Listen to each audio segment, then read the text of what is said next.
So I'll be sharing now our vision and mission. As we are all aware, today we have Jake Ji with us, and the topic is Shiva-Shakti, the balance. So mission.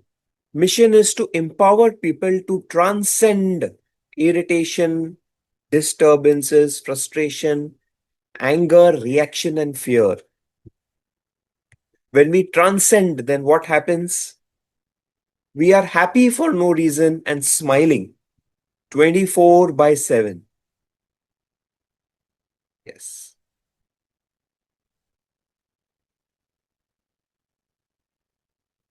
Mission is to create abundance for themselves, society, and the world, for everyone in this world. And this can happen through a common vision that is inner freedom to outer abundance. भीतर से मुक्ति बाहर से समृद्धि inner freedom to outer abundance. Wonderful. Wow, it's dot 7:15. Lovely. So with this, on behalf of the entire community, we welcome Jake Light G with us today. And yes, so basically, I would just like to share a little bit with regards to today's topic. I happen to speak to Jake Light G. Of course, we are in touch over the messages. And when I had a conversation yesterday with him, it was such a beautiful insight which I got myself. Generally, in life, what happens that there is some confusion or there is something what we call as going into extremes. When I talk about confusion, either we want to, go with what the worldly things are there, or we want to go into spirituality. Either we are fully into the worldly things or we are fully into spirituality. So there's a little point of confusion. How do we strike a balance? How do we come to a balance? How do we come in the center? That's what it's all about today, that Jake Light G will be enlightening us. And before I hand over to Jake Light G, I'm just recommending everyone whoever is present over here. I had shared it in that small video message also, that be there fully for this Joy Shop today. Okay, and there will be some practical experience also what Jake Light G will be giving us. So be there fully, be there throughout. We will have some understanding. It's going to be interactive as well. So as far as possible, be with the camera on, video on. If absolutely not possible, at least on the audio mode. So these are some of the things we highly recommend. And Jake Light G is a fantastic friend. I remember my first conversation when Manoj said you can invite him and let's all take the benefit of the wonderful knowledge he has. So I was a little hesitant, I was a little reluctant, to converse. But by and by, I observed that he's a true friend. I mean, he's so friendly, he's very approachable. That's what a very simple, very humble, and down to earth. In spite of having such great and vast knowledge, blessed by the great masters. So thank you so much, Jake Light Ji. It's always a pleasure to host you. Thank you and welcome. Thank you, Rajesh bhai. It's a pleasure to be here with all of you, as always. I actually look forward to being with you all, guys, lovely souls.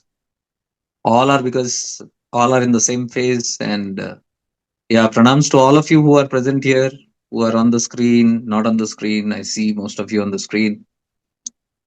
Yeah. And pranams to Manoj bhai also, if he's there. Manoj bhai is a good friend, though we hardly talk, but we are aware of each other's presence. We are working in our own fields. He's busy in his own field. I'm busy in my own field. But I do know that we contain each other in our hearts. Just like Rajesh Bhai said, most of us know each other. Ajay ji also is there with a new look. Oh, wonderful. Pranam ji. So all beautiful souls are there. Many of them who I know from Katarkadag Ashram. I can't forget you guys because my first ever retreat was in your ashram, Katarkadag Ashram. And I deeply feel connected to Rishi Prabhakar ji, your Mahaguru from your lineage. So I'm very much deeply connected with your ashramites, and I've been there 2 3 days. I believe some of us from our team also shifting into awareness. We were all there, and we had a very good time in that retreat. So I can cherish and remember all of you. Very beautiful space, and I was, I think, invited that time to talk on Avadutas. So 3 days we were talking, and in the vicinity of the thoughts of Avadutas and spirituality.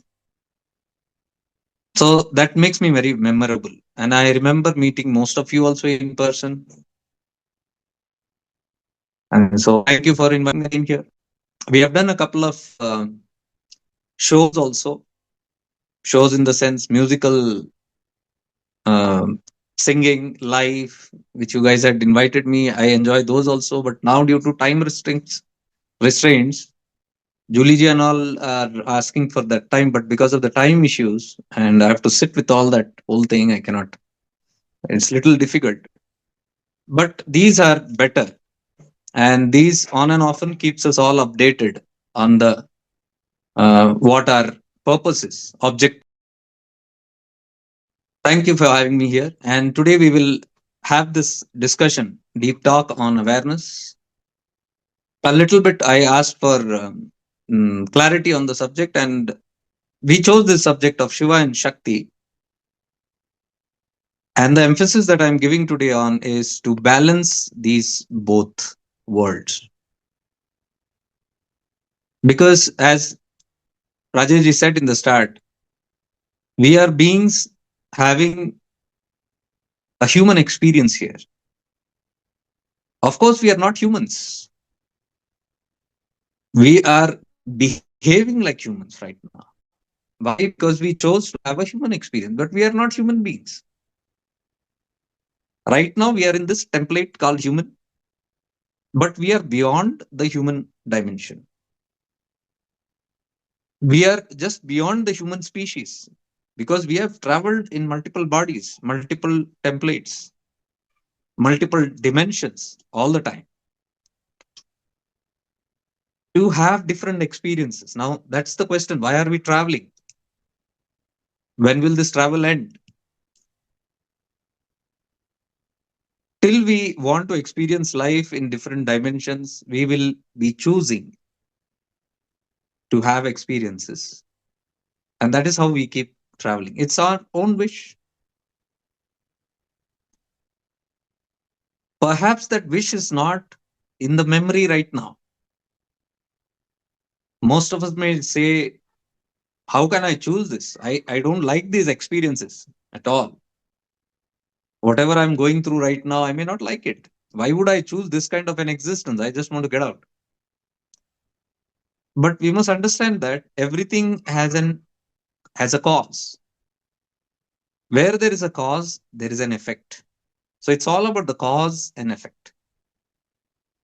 Cause is my own desire. There is a cause for me to have this experience. Until I desire it, I cannot have it.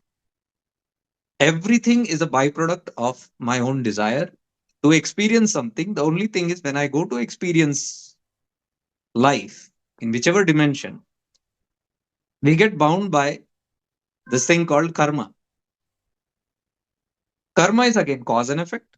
You have a cause and there is an effect. So, effect is your karma. Whatever just comes back to you, that is the effect of your, that is the cause. So, you need something, life will always give you that. Let me just plug in my earphone. I think more clearer for me. It helps me concentrate a little more better. Yes. Thank you. I think voice also will be clear to you. So, cause and effect. This cause is our own desire. What we choose today, we might not remember. Like we have so many desires and wishes in our mind. By the time they manifest to us, it takes some time.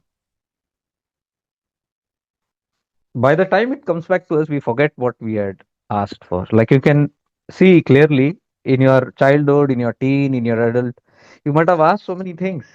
And when it doesn't come to you, you give it up. You might see after a decade or after 2 decades or in the end of life, those things coming to you. You might say, what is the use now? But it comes back, it returns. If not in this lifetime, it comes back in the next lifetime because they get all stored in our chitta. Chitta means mind. If you go deeply, it is called Karana Sharira. It is called the causal body. See the name causal body. You might be knowing the five bodies, right? The first body starts with the Anandamaya Kosha, the bliss body, then the Jnanamaya Kosha, the intellectual body, then the Manomaya Kosha, which is the mental or the mind body, and then we have the Pranamaya Kosha, which is the etheric body or the energy body, and then we have the Annamaya Kosha, which is the physical body. So we are an entity of this whole. We are not just the physical body, we are all these five bodies put together. We can experience life only when these five bodies are there. But if you see, we are not aware of the four bodies because we don't see it. But without those four, it is impossible because the fifth body that you take is the Jada Chaitanya, this inert body, which is just a dead body. The physical body doesn't have awareness or consciousness of its own. Something has to enter it and make it alive, conscious. So that which enters the physical body is you, which is the other four bodies. That other four bodies without the physical body is known as the astral body. So you, the pure awareness, when you enter into this astral body, you only create the physical body. So who are you? One step back from the body, you are the astral body. Astral body is exactly what keeps traveling after physical death. What we say, we would never die. You never die. The physical body dies very easily. Astral body does not die very easily, but it dies. When astral body dies, it's called moksha or mukti, liberation. So we are basically an entity which is sukshma,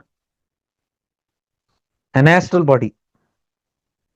इसी को हम आत्मा कहते हैं. आत्मा भटक रहा है, प्राण निकल गया. What is प्राण निकल गया? Pranamaya kosha, it's just one of the body of the astral body. So when you're not in the body, you are an entity that is simply a conscious entity, alive entity. We do not know how much aware, how much the level of awareness is different for this each entity. The more aware you are, the more consciously you choose your journey, the more consciously you move forward in the journey. The more unaware you are, you as an entity are simply lost in this vast creation. So if there is no awareness in this entity, it simply is like a balloon that is floating anywhere. It is directionless. It might enter a reptile body or a human body or animal body, whatever bodies, based on the constituency, based on the structure, the attributes. There is some attributes inside that entity which is determining its next birth. So, where is this all stored? The attributes by which you get new janma is called the causal body, Karana Sharira. That is only what you call as Anandamaya Kosha. In the Anandamaya Kosha is all the imprints, all the samskaras stored. You can say that is the Akashic records. When you say Akashic record, where do you tap it? You tap it there only, the Karana Sharira. So Akashic records, this Karana Sharira as the sum total of all your imprints that you have gathered in your journey. Which journey? The astral body's journey. So I'm not talking about the physical body yet. I'm talking only about the astral body. This astral body keeps collecting karma, and based on that karma, you get new janmas. So if your karmas are good enough in balanced proportion, then you get a Manushya human birth. If this astral body's content is too negative, what you call as papa karma, by your own choices that you make, you keep on accumulating, and if it deteriorates and it becomes very negative, then you go in the lower locus automatically, like a balloon. I said, right? It floats. It gets attracted, like attracts like cause and effect. The Karana Sharira, causal body. According to the cause, you are attracted to that kind of a dimension automatically. And I don't think it's very difficult to tell all you souls here about the law of attraction and manifestation. You know it all, how you attract based on what you feel. If you know the law of attraction, law of manifestation, you might say, many people say, what you think you attract. I would say, no, you don't attract by what you think. You attract by what you feel. Remember this always, especially those who are interested in manifestation. You do not attract by what you think. They teach, you think positive or you think what you want, you visualize, you put your affirmations. I'm telling you, you put any number of affirmation, any number of good thoughts, any number of visualization you do, you will attract by what you feel at the end of the day. If you are thinking, visualizing positive or this and that, dreams, but you feel the opposite of that, you will not attract what you're thinking or visualizing, you will attract what you feel. That feeling comes from the Karana Sharira. That's also known as the Bhava Sharira, your Bhava. Where is the intention coming from? What is the feeling coming from? That feeling is coming from the Karana Sharira. What is there in the Karana Sharira? Your karmas. So, based on that karmas, feelings rise from there. First, the Bhava rises. Before you are even aware, before you even know, before it even becomes your thought, before it even becomes your emotions, there is a subtle energy, that is a subtle vibration, tarang, nada, sound, vibration that rises from your Karan Sharira. That is the cause of your next, what do you call, the manifestation. That is the cause of your destiny. Your destiny is based on this vibration. This vibration is based on the Karan Sharira. So if you look very deeply, we have done this in Arunachala Tattva. That's what we are investigating. We are contemplating. When Ramana says everything is predestined, it moves in a certain way. Immediately we will brush it out. No, no, I don't want to feel that, everything is divine will. It's my will also. Because the human experience loves to have control, command. And that control and command is what we call ego. Where you say, I'm in control. The ego doesn't want to die. It wants to have an experience. It always wants to exist. Remember this always. The human ego or any ego always wants to exist in some or the other form. It will never want to perish. So that is why most of them don't choose the topic of moksha, mukti. Because in moksha, mukti, liberation, salvation, we are talking about the readiness to dissolve your identity. Many are scared. People ask what happens after moksha. There is no one to experience what happens after. You mean I don't exist? Yeah, so what's the problem? You just said you want to disappear. You're fed up with this life and death cycle. No, no, no. I want to disappear from here, but I still want to exist as someone. I want to see what happens. You know? So there are these misconceptions and misunderstandings. So those are all deeper subjects. So I will not be going into that zone, but I'm just putting a word into you at any moment Any time in your lifetime you feel you want to explore something beyond your free will and understand destiny and what is divine will and how the whole construct comes from and how everything is moving in a certain rhythm and how we are part of that rhythm, then the subjects like Ashtavakra Gita, Avadhuta Gita, they all open up because that is the zone of free will, free surrender to the divine will, and that is just flowing, going what you call going with the flow. We have not fully understood going with the flow. Even when we say going with the flow, you will see very very carefully. If you see, there is no going with the flow. You we might say we are going with the flow, but there is an urge to control. There is an urge to control.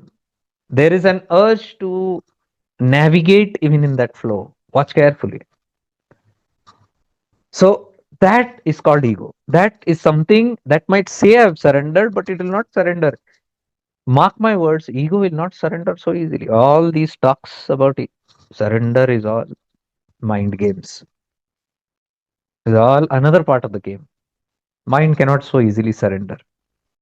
Until we believe in our free will that I am in control, you cannot surrender. It is very contradictory if you see.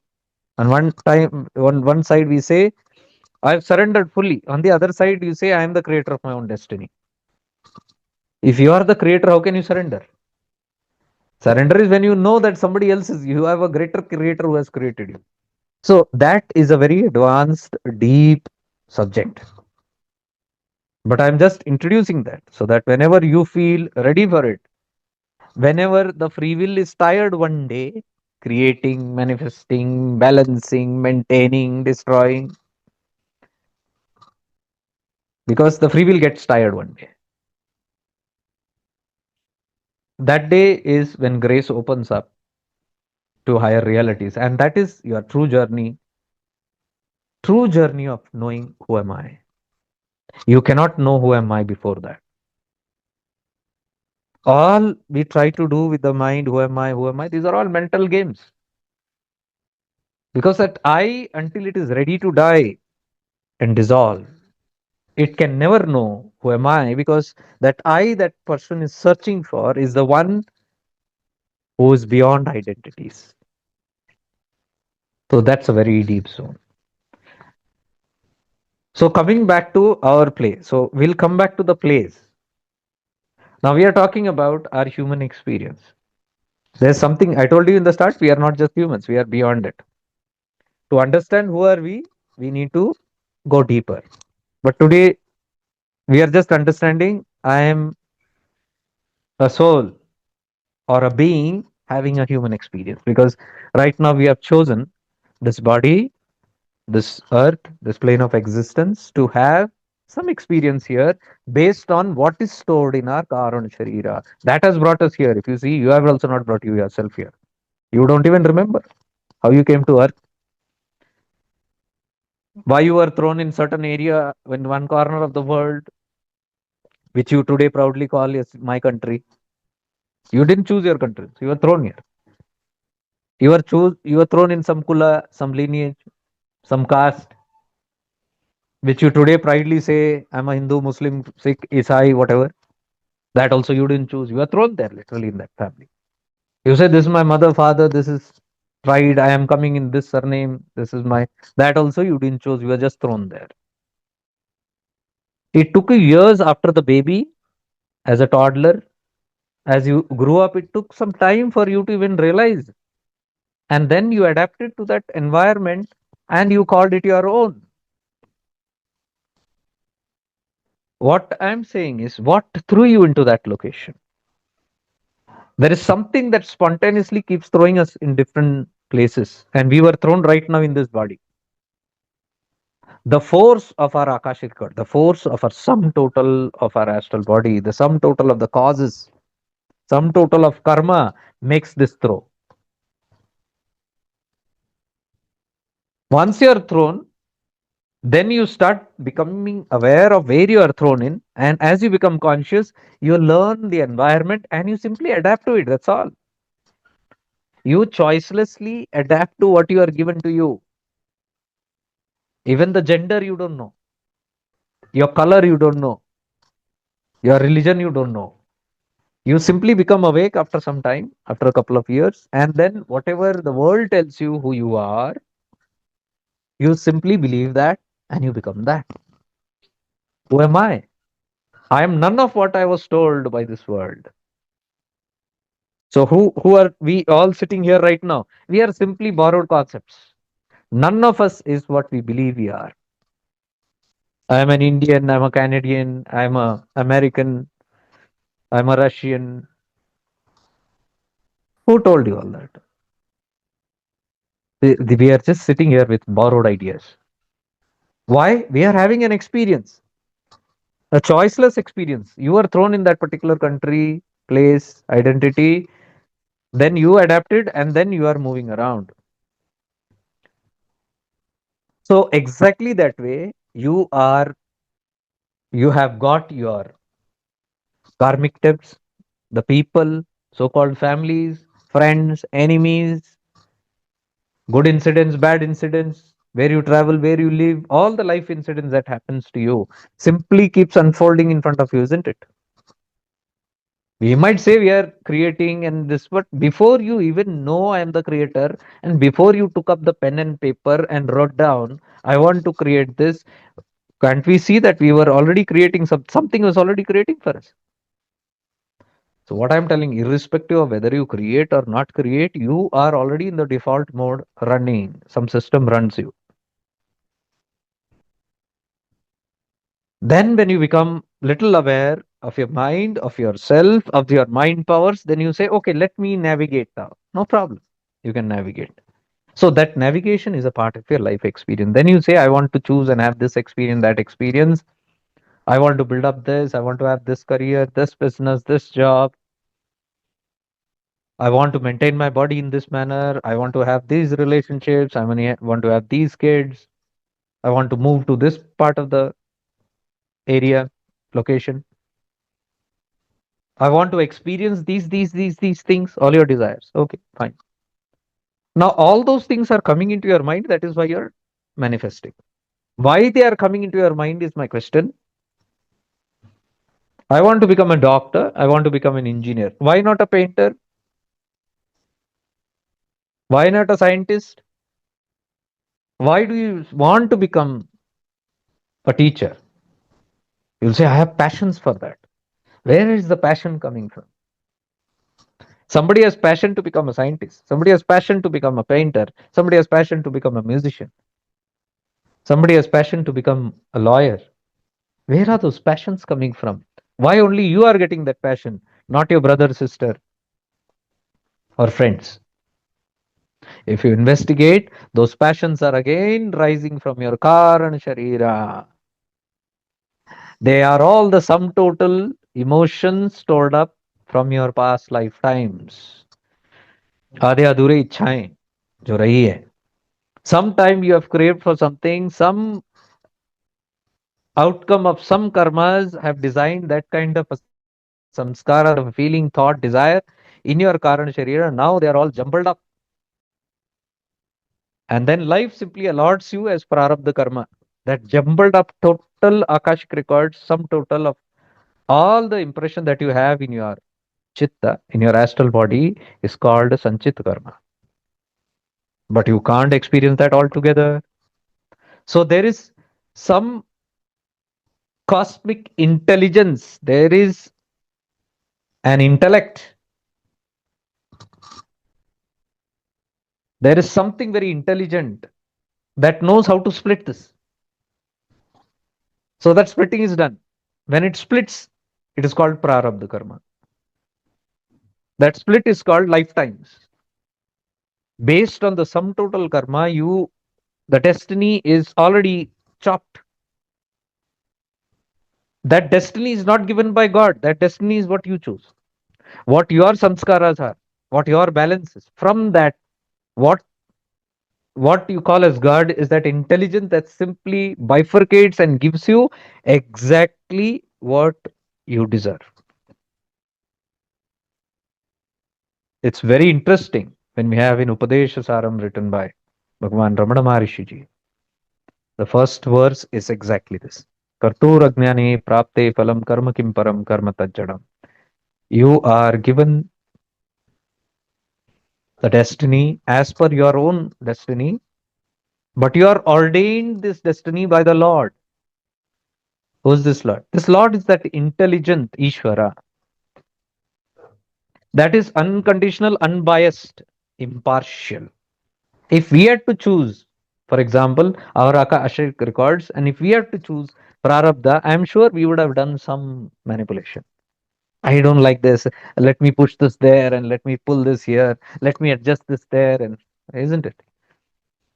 But when we say Karturatnyani Prapte Phalam Karma Kim Param Karma Tajjadam, the ordainer that is Ishvara doesn't do that. It simply bifurcates exactly in the right deserving manner, and that is what is called as destiny. So that prarabdha is chopped, and that one chunk is called one lifetime, and right now we are experiencing one chunk that is taken from the one bit of our entire lot.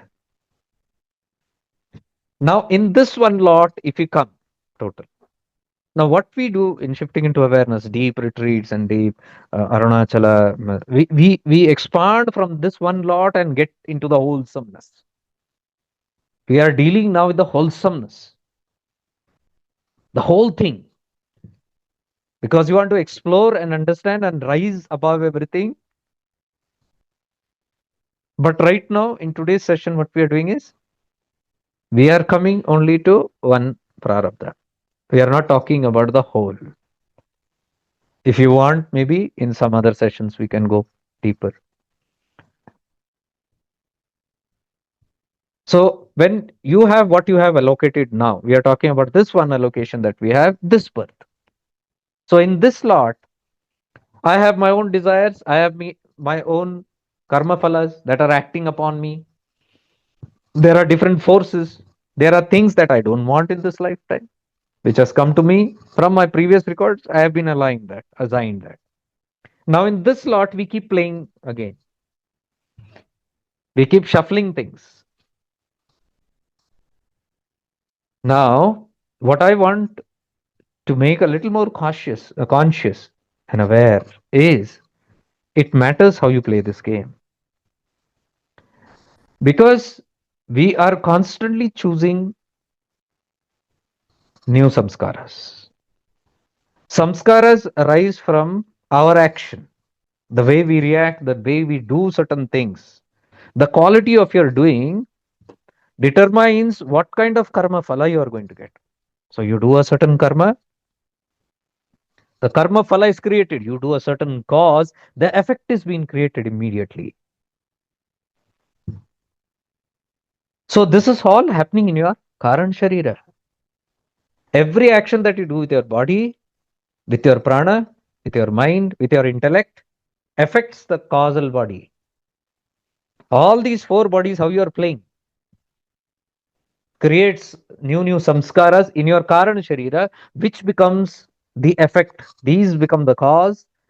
This cause becomes the effect, which is pulling the new karma phala, the fruits.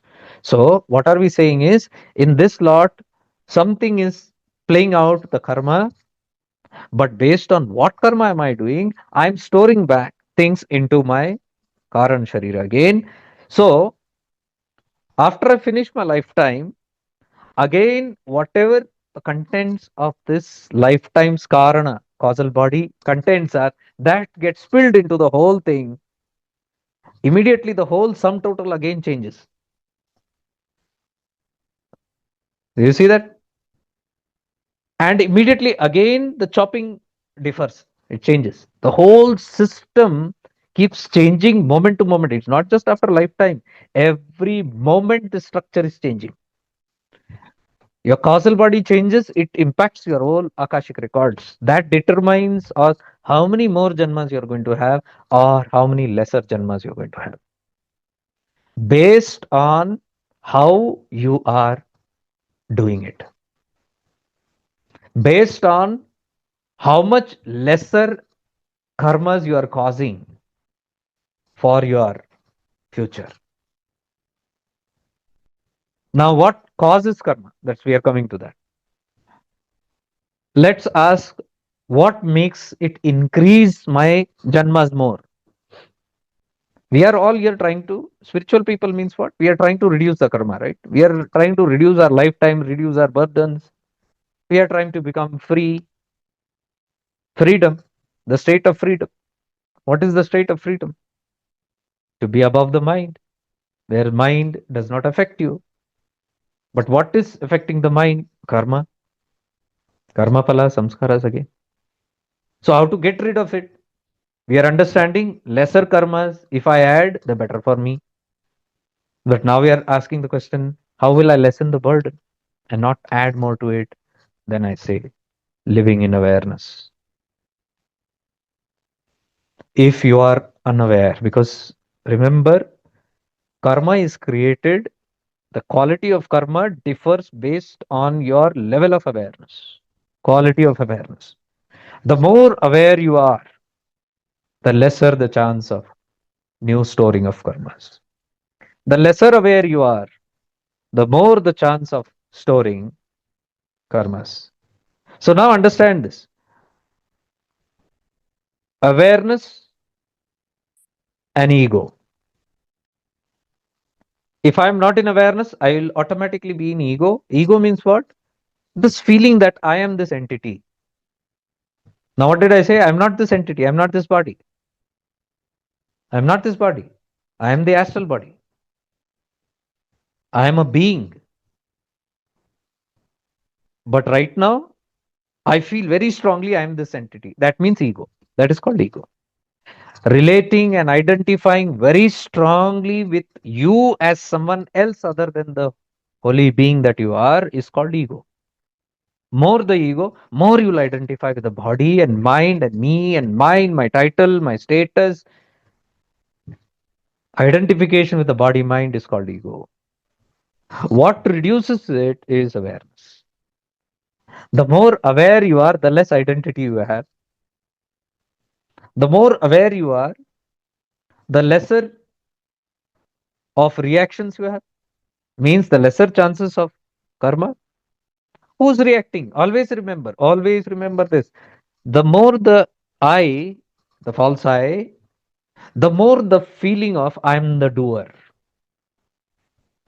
The more you feel in control. Who is feeling in control? Identity. Who you believe you are. I'm a lawyer, I'm a teacher, I'm a scientist. You start behaving like that, which you are not.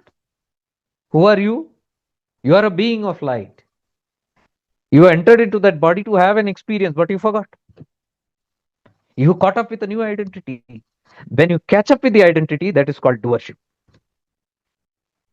So I become doer. And the moment you become the doer, karma phala comes to you. That is what in Bhagavad Gita, Krishna is explaining to Arjuna. Karma comes to the doer.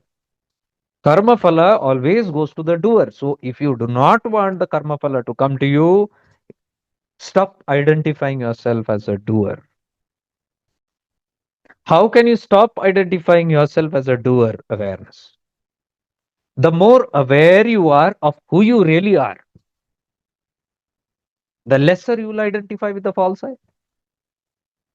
And that is what I exactly want to convey in this session, trying to give you some experience, some little practice by which you can start becoming more and more aware of who you really are and not forgetting that you are just a being having a temporary existence here. You got to go from here. You have to pack up and go. And pack up doesn't mean it's the end of life. You have new dramas waiting for you in different dimensions, different areas, different species. We do not know at all. Because whatever our Akashic records are holding, according to that, is determined and given to us by the cosmic intelligence. So, what can we do? We cannot control the whole stuff. But what we can do is you can control or manage this lifetime, which has a huge impact on the sum total lifetimes. This way, as you manage moment to moment, day to day, life to life, you become more and more conscious. You become more and more aware, less and less identified with the false I. That is how you rise. You start illuminating. You start realizing your divine presence. You start realizing you are not an ordinary human being. You are more powerful. You are more divine. You are more pure. You are more omnipresent. You are more than this limitation. You are infinite. So, as you start getting glimpses, you get inspired. You get motivated to go more deeper because now the taste of who you really are is very deep. You don't want to lose that. And that's what happening to all of us. All these spiritual experiences will not make you stop because you want to know more of who you really are. You want to rise above the ordinary minds, ordinary egos, ordinary identities, ordinary existence, mundane existence. सुबह शाम तक वही घिसा पिटा जिंदगी. Morning, wake up, go to work, run around in this whole world, and get tired and come back and eat and drink and sleep, and again wake up, repeat. Get married, produce children, raise them up, and watch everything go away. First, you raise, you build up, fall in love with all that. We are there raising your families, everything, and then live in the fear of losing it because you know you are going to go, they are going to go. So, you look at life experience. We are creating some scenes which are not permanent, but we are fully involved in it, isn't it? So deep into it, even though we know somewhere in the back of the mind. And then we watch ourselves deteriorate. We watch our lives fall apart. Watch everything slowly. Watch your own body falling, growing old. You watch yourself reducing, and there is anxiety, there is fear, there is suffering. Why? To whom is the fear? To whom is the suffering? To the entity, to the identity. That false identity which has believed that I'm this body, I am this father, mother, husband, wife, brother, sister, son, daughter, friend, enemy, whatever. That strong identity, that is the sufferer. Ego will always suffer. Ego creates karma, ego experiences karma, ego only undergoes the pain and pleasure. Ego is what suffers. Ego means this false identity. So it becomes very important for us to practice and rise above this identity and at the same time experience life. So spirituality does not say, oh, you become spiritual now, give up your families, give up everything and run away. It doesn't say, and you can't run away. Try if you want. You cannot, because that is the force of karma. Prarabdha karma is very powerful. It will give you the experience that you are deserved to experience. So what choice you have? The only choice you have is to live whatever allotted karmas in a much better free way, in a liberated way. And that is what you call enjoying life. That is what is called as you're having a jolly ride here. You're not complaining, this is not there, that is not there, why this. You're not involved in that drama. You're rising above the drama. You are seeing how things happen, how things are not in your control. You see everything, the world, existence is simply moving and creating. And all the outcomes that is going on everywhere in the collective consciousness, there is nothing you can do. Forget the world. You cannot do anything in your families. You might want your son behave in this way, daughter behave in this way, wife or husband behave in this way. You might want their future go in this way, they do this way, but nothing is in your hand. Have you seen it? You're helpless. So being more aware means lesser identification with that identity. That identity wants to control others. Because you say me and mine, ye mera hai. The moment you have this idea of mera hai, this is mine, obviously you are going to control it. So that is the punishment for the ego, you can say. It's the punishment given to that ego because you say me and mine, automatically you'll say this is my property, this belongs to me. That is why the urge to control. Because you will never go and control your neighbors, right? You'll never control anybody in the world because they don't belong to you. Whatever belongs to you only you want to control because you feel I am possessing this, I have ownership of this. And that is the outcome of the ego. Ego, the doer, will always give you all these kind of ideas, me and mine, मैं और मेरा. मैं और मेरा का भाव ही सफर करता है. मैं और मेरा ही कर्म क्रिएट करता है. The feeling of I and mine only starts creating karmas with people, places, things. Observe carefully. All our karmas in the world is because of me and mine. What we call as lifetime, let's say 60 years, 80 years, 100 years, आजकल तो उतना नहीं है. Let's say 60 to 80 years. The 60 to 80 years is all the story about just 8 people in your life out of 8 billion people. पूरी कहानी 8 लोगों के बीच ही है. Observe carefully and see. Rest of the population in the 8 billion, कोई किसी से नाता नहीं है. There is no connection with anybody. लेन देन ही नहीं है, किसी से कोई लेन देन नहीं है. Look, you walk in this, you go in this whole world, there is no communication with anybody.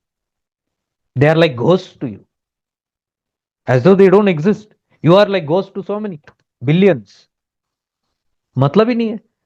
जिन लोगों के साथ मतलब है, you will come only in contact with them, and that is called karmic debt. जिसके साथ लेन then है, वही मुट्ठी भर के लोग, handful people will come in your life, और यही अपनी जिंदगी बनाते हैं.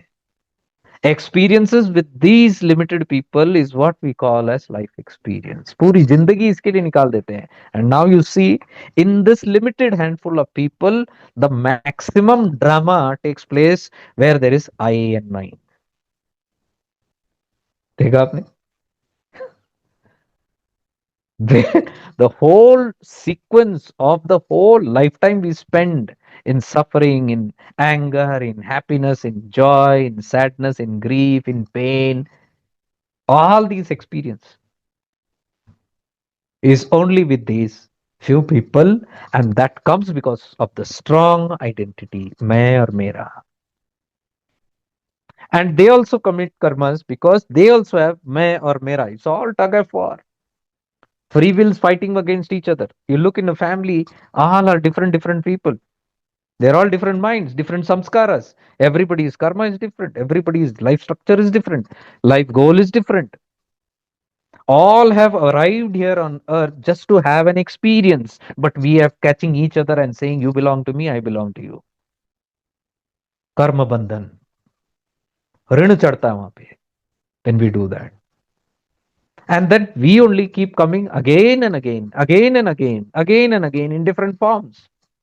Today, who's your father might come as your wife in next life. Today, who's your wife might come like your mother next life.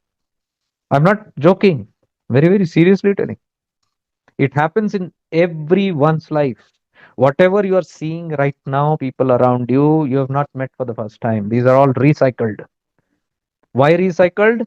Because the karma is not finished with these people. Exhaust ही नहीं हो रहा. कर्म फला create ही करते जा रहे हैं. That's what I explained today. Are we here to reduce that karma or to increase it? And I explained why will we increase it? Because the doership is there. I is there. The more I, the more that kind of karmas you'll do to interact with them. The more you realize you are not this identity. You are pure awareness. You are a being of light. Having a trip here, come on. Why am I taking it all so seriously? I have not. What happens is your quality of life will start changing. You'll nazariya change ho jata hai. Your perspective will start changing. Ownership will go. You will allow everybody to be what they want because you know you are an independent soul. You love your freedom so much. I love my freedom. I want to experience life. So everybody loves their freedom. You will start respecting everybody's life journey. You will become more aware that if I entangle and if I try to control, if I try to bring changes in this one, that one, I am bounding them more with me. कर्म ऋण खत्म नहीं कर रहा हूं. I'm not finishing the karmic debt. I am increasing the karmic debt. And what should be our purpose in this human lifetime? कि जिसके साथ भी लेन देन है सब खत्म करके जाओ यहाँ से. Because only when you finish your play with the people, places, things, can you rise above? Can you liberate? वो उसमें आपका जन्म कम होते जाता है. Your lifetimes keeps reducing one by one. Lesser and lesser people will start arriving in your every lifetime. कम कम लोग होते जाएंगे. You look at all the saints, Mahatmas. You look at all the great great Mahapurushas. जिसका भी नाम ले लो, आदि शंकराचार्य जी ले लो, और all the अवधूtas, all the saints, all the yogis, आपके गुरु जी, take all of them. आप कभी भी you see the higher evolved a person, the less drama they have with people. They will not have hundreds of connections where there is an ownership. Even if they have, due to the byproduct of their earlier karmas, वो मुक्त रहेंगे उसमें से. They might be born in families, but they will never be obsessed with their families. सब साधु संतों को देखो. Even if they are in the grahasthas, karma brought them there. But the awareness will tell, I am not this identity. Hence, they will live, they will complete whatever karma is there, but they will go free. And that is what we must become. Because we are all sadhu sant only. In this bodies, we are actually that only. The quality of the astral body determines whether you are a saint or a sinner. Astral body determines. So don't go too much with the body. Body keeps changing. You are the astral being who is a bundle of emotions, bundle of thoughts, bundle of reactions, bundle of vasanas, tendencies, feelings. I would suggest everybody to try and explore your astral identity more and more. What are you made of? Body तो ठीक है, body बाद में. We are stuck with the body. तिलक लगाना है, मंदिर जाना है. What kind of clothes, holy clothes should we wear? Rudraksha should we wear? Should we go more into all this? ये physicality में अटके हुए हैं हम लोग. कौन सा साधना करना है, कौन सा तपस करना है, कौन सा योगा करना है, ये सब योगा होगा सब बॉडी के लिए है. You are an entity, become more aware of that. सूक्ष्म शरीर हो आप, स्थूल नहीं. ये तो एक कपड़ा है, चोला, इसके अंदर आप घुसे हो, प्रवेश किया. You have entered this body because you as an entity, sukshma entity, you cannot have experience. You as a sukshma body, subtle entity moving around, you cannot have. You want to drink a glass of water, a juice, a fruit you want to eat, food you want to eat, a movie you want to see, a ride you want to go,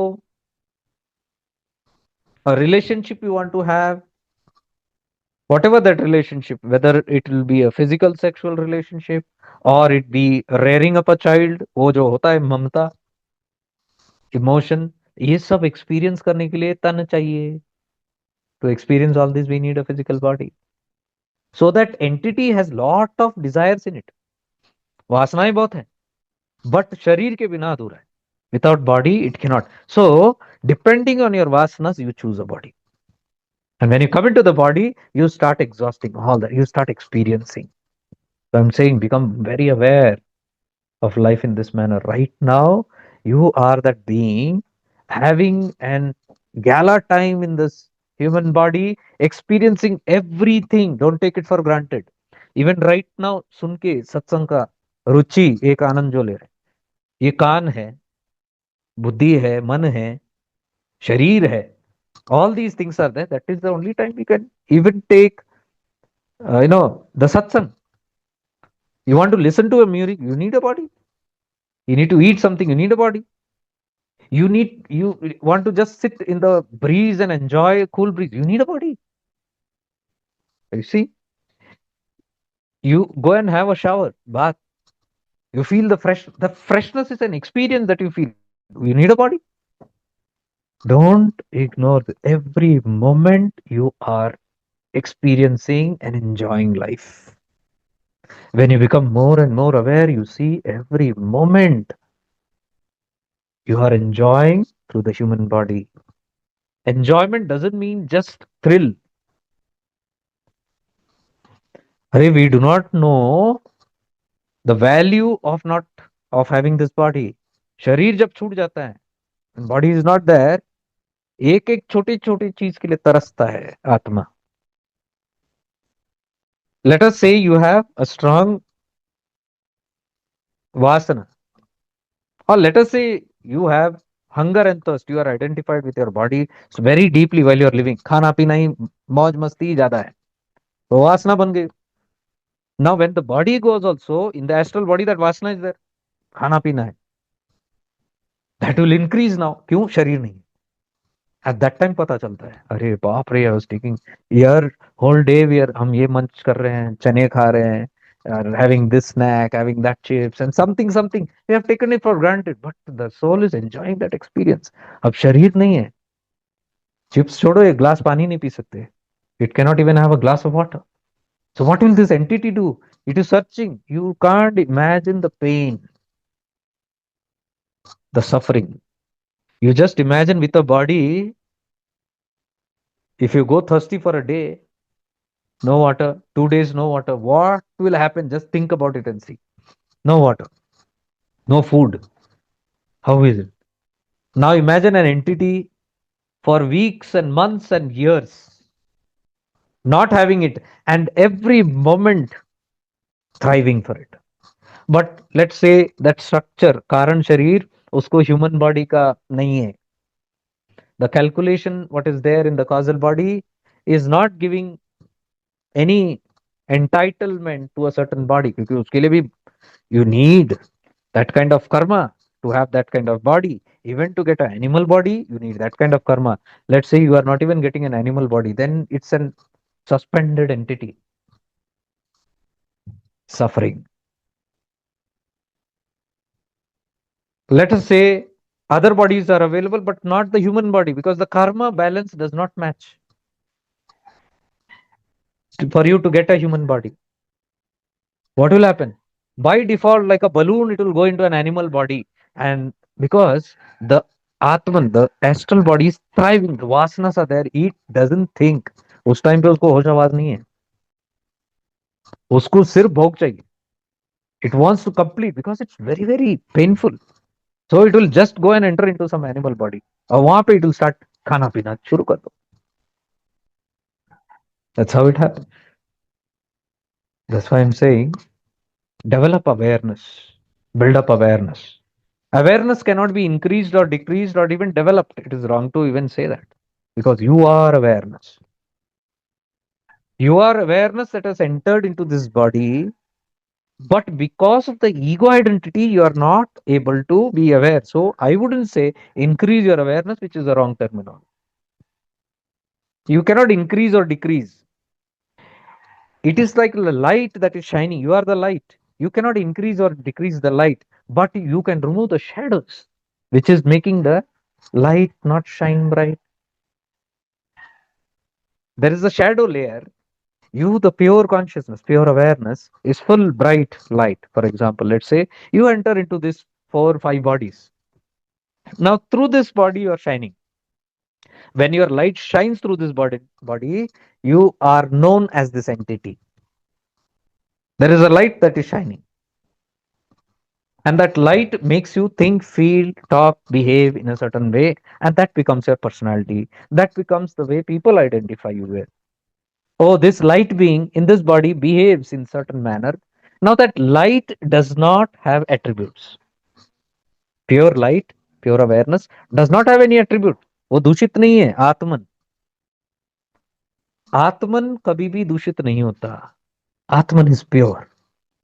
But वो आत्मन, that light when it enters into these bodies, ये bodies के अंदर दोष है. इसके अंदर मैं कारण शरीर has got certain blockages, shadows. Now what happens? The light fully does not shine. For some people, it's shining this way, some people half. So, awareness is simply moving through these five bodies and having an experience. So, it is not awareness to increase or decrease, it is the layer of ignorance to be removed. In Chidakasha Gita, Bhagavan Nityananda says, बाहर से तो हंडियां साफ कर ली, भीतर से कब करोगे? You have cleansed your body enough from outside, from inside when you are going to clean. You have had many holy dips, holy water dips, daily स्नान कर लिया ब्रह्म मुहूर्त में, ये सब बाहर हो गया. भीतर से, भीतर मीन्स दोस कोशस, अन्नमय कोश only we are cleaning. What about cleaning the other four astral bodies? Because that is where the carbon is. Nityananda says you are like a chimney. Old पहले जमाने में चिमनी होता था, inside which carbon soot catches, due to which the flame cannot come out. So पहले जमाने में, पहले मतलब just in 60s or 70s, if the light is not coming out fully, which I call as pure awareness, that awareness is not the problem that has decreased. Okay, carbon soot. So you have to take out the glass, clean it, and put it, you shine it. The flame has not done anything to increase or decrease. आत्मन कभी बढ़ता नहीं है, कभी कम नहीं होता. Awareness never increases or decreases.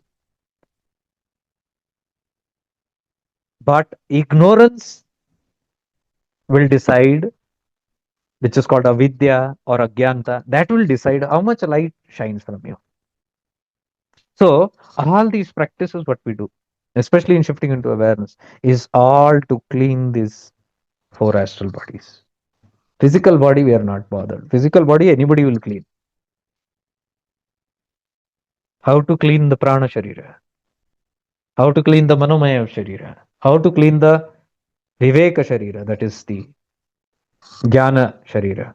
How to clean the karana sharira? Very deep. The more deeper you go, the more sukshma, and you have to refine. A seeker will have to evolve, evolve, evolve, evolve. Then only they will be able to go to that level. Sitting in the physical body with physical consciousness and rooted in the I and mind, you cannot move or travel. Forget to the कारण शरीर छोड़ो, मन शरीर तक भी पहुंच नहीं सकते ठीक से.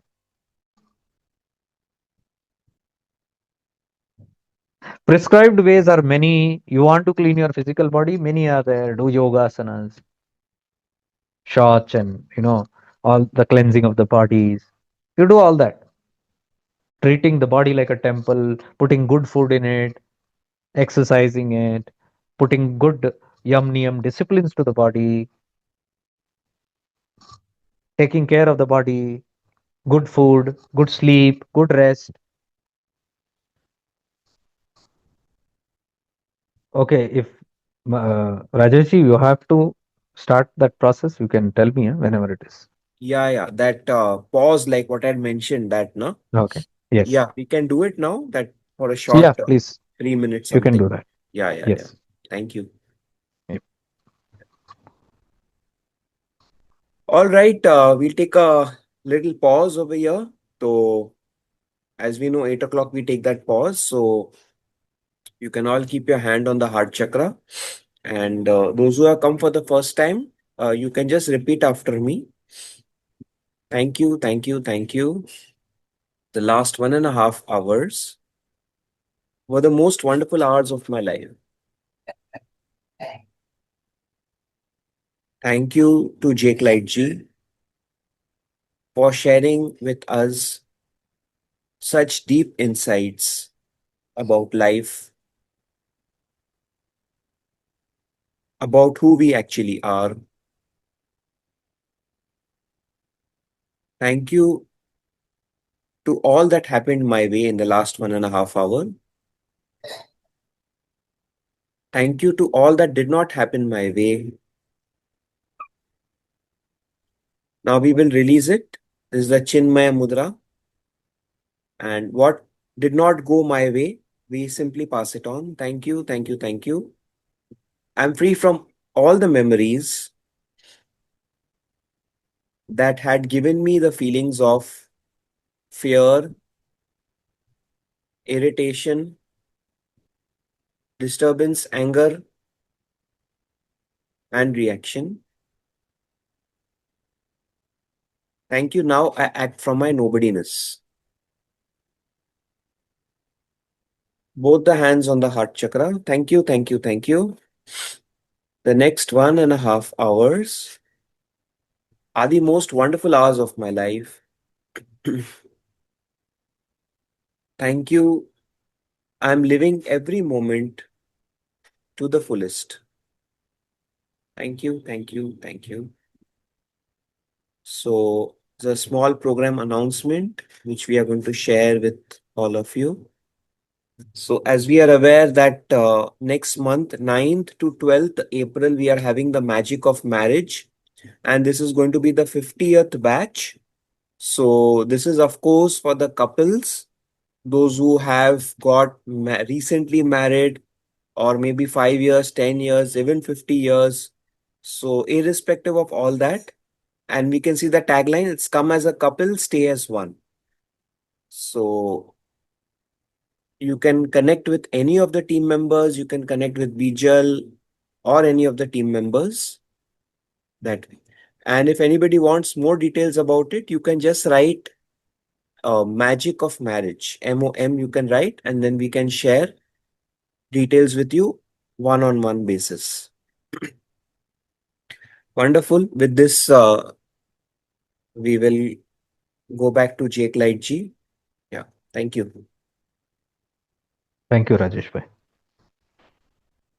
I love these processes. Look at the process of how they have built. Every hour or in between the sessions, they have this break, just 2 to 3 minutes. It's such beautiful, which I keep telling the guys in SIA, shifting into awareness, that you can keep such kind of reminders. It's very beautiful.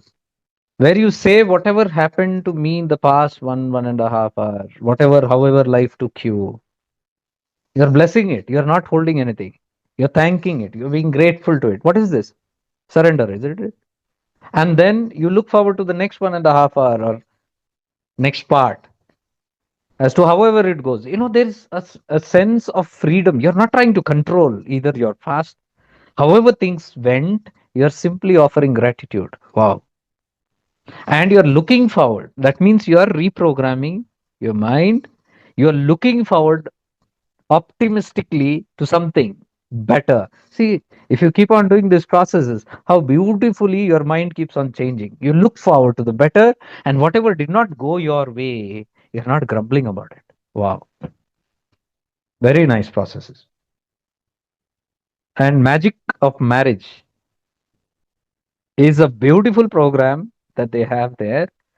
In fact, Rajesh bhai, two of our members are coming there. I've told them they are just got married, not even 1 year passed. I last time in the retreat, Arunachal retreat, I said you must go to Khatar Kadak, and Lovely. you must. They said they have booked already, registered, and two more are there.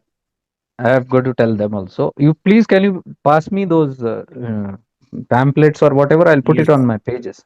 Yes, sure, sure. I will share it with you. Thank you Yeah, so much. thank you. Thank you. Because I have seen those programs. I've seen they are very nice actually. How couples can understand each other, and it revives the whole thing. The purpose of marriage only keeps changing. It's so divinized. I would recommend everybody who are just married or even married for 50 years, you can still go there. That's the magic of marriage that they have.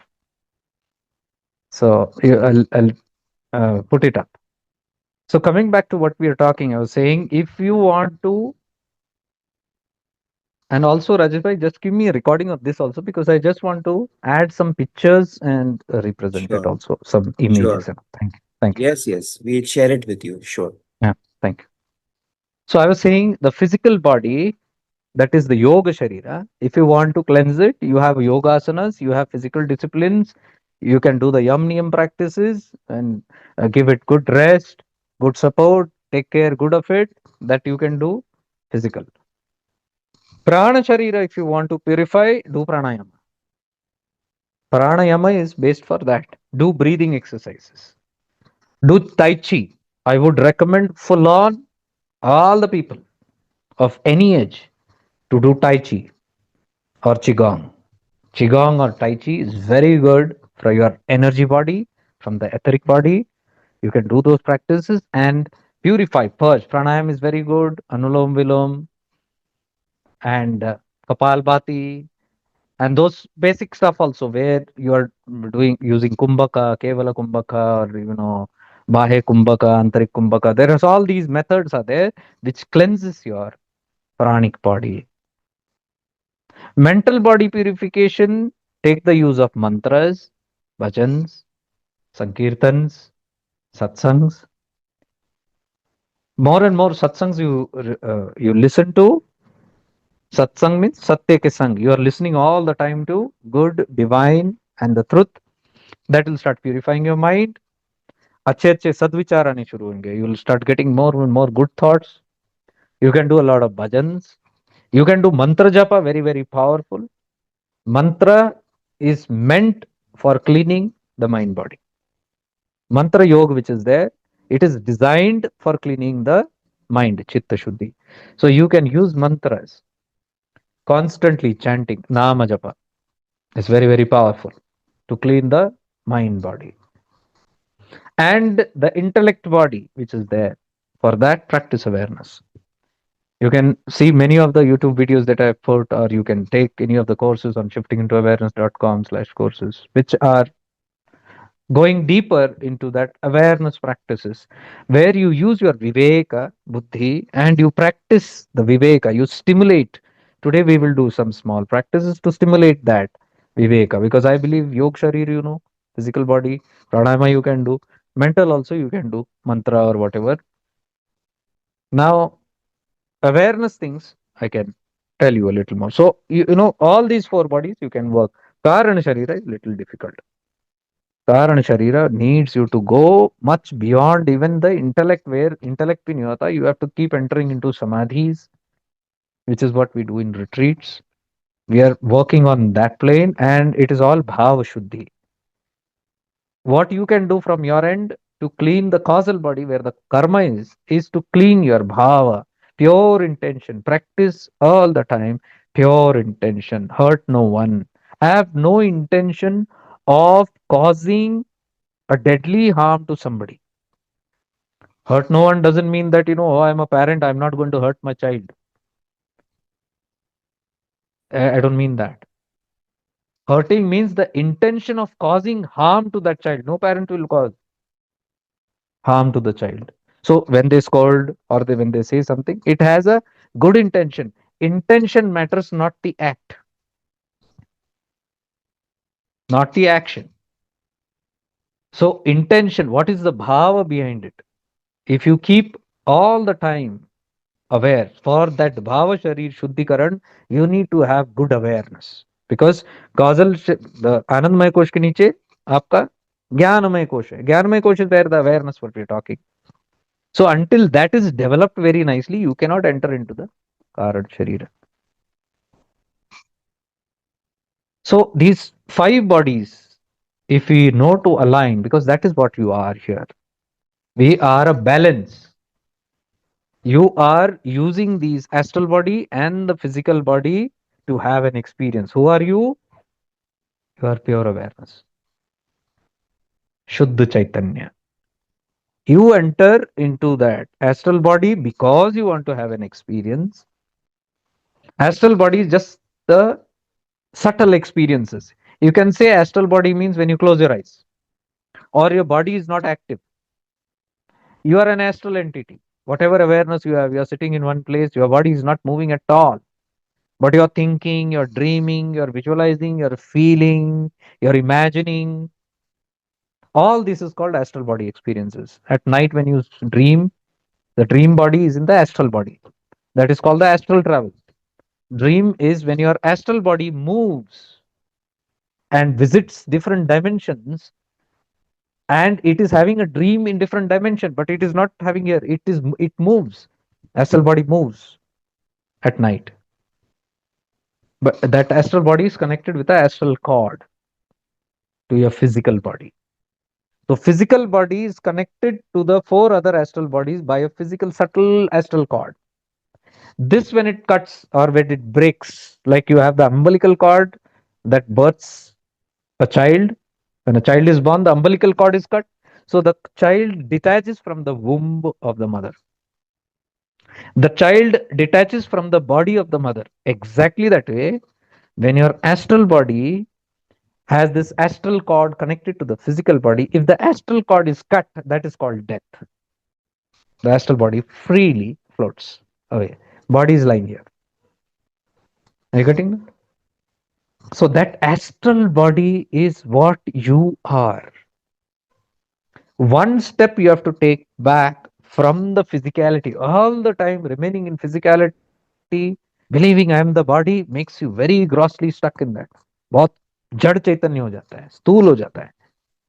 So simple practices when we do of this awareness, you will see you are moving away from one step. You'll split a split experience. Hey, I'm not the body, but I'm experiencing the body. That kind of feeling will start coming. So that is the first split that you're having. Live more and more in that daily life. You don't need to sit and do some tapas or sadhana. It is just you have to cultivate these practices. Then you will start remaining little detached from your body, aware that you are using the body. You are not the body. You will become aware that I am using my body now. I am not this body. I am right now behaving like a father or a mother or a son, daughter. I'm not the son. I'm not the father. Come on. That kind of feeling. It's a detachment from there. So, first is the astral body coming to the astral body, and then you behaving like an astral being, but actually, you are not even the astral being. For that, your complete identity when you leave. All your identities are where? In your mind. Who knows that I am a father, mother, husband, wife, brother, sister? Who knows? The body doesn't know. The mind knows. So, detaching from the body is one, and detaching from the astral being itself, the mind body, what you call, mainly the mind body. Detaching from the mind and rising from the mind is where you come to the intellectual level. Your Jnanamaya Kosha. That is what I call as presence. Living in presence. You are in a certain presence. Now, that presence is what you are defining as awareness. Now, coming to today's topic, after explaining all this, I will try to explain now Shiva and Shakti. Pure awareness, what I said, the pure white light is Shiva. Pure, spotless, Shuddha Chaitanya. Swayam Prakashit, self illumined. It doesn't need light from anywhere. You are the soul, which is Swayam Prakashit, the Atman. When the Atman enters into this astral body, it becomes a Jeev Atman. Jeev ban gaya. What are you?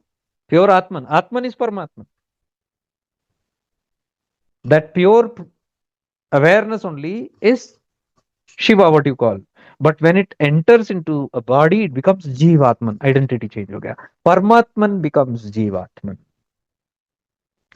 So Shiva becomes who? How many people are there? All these names.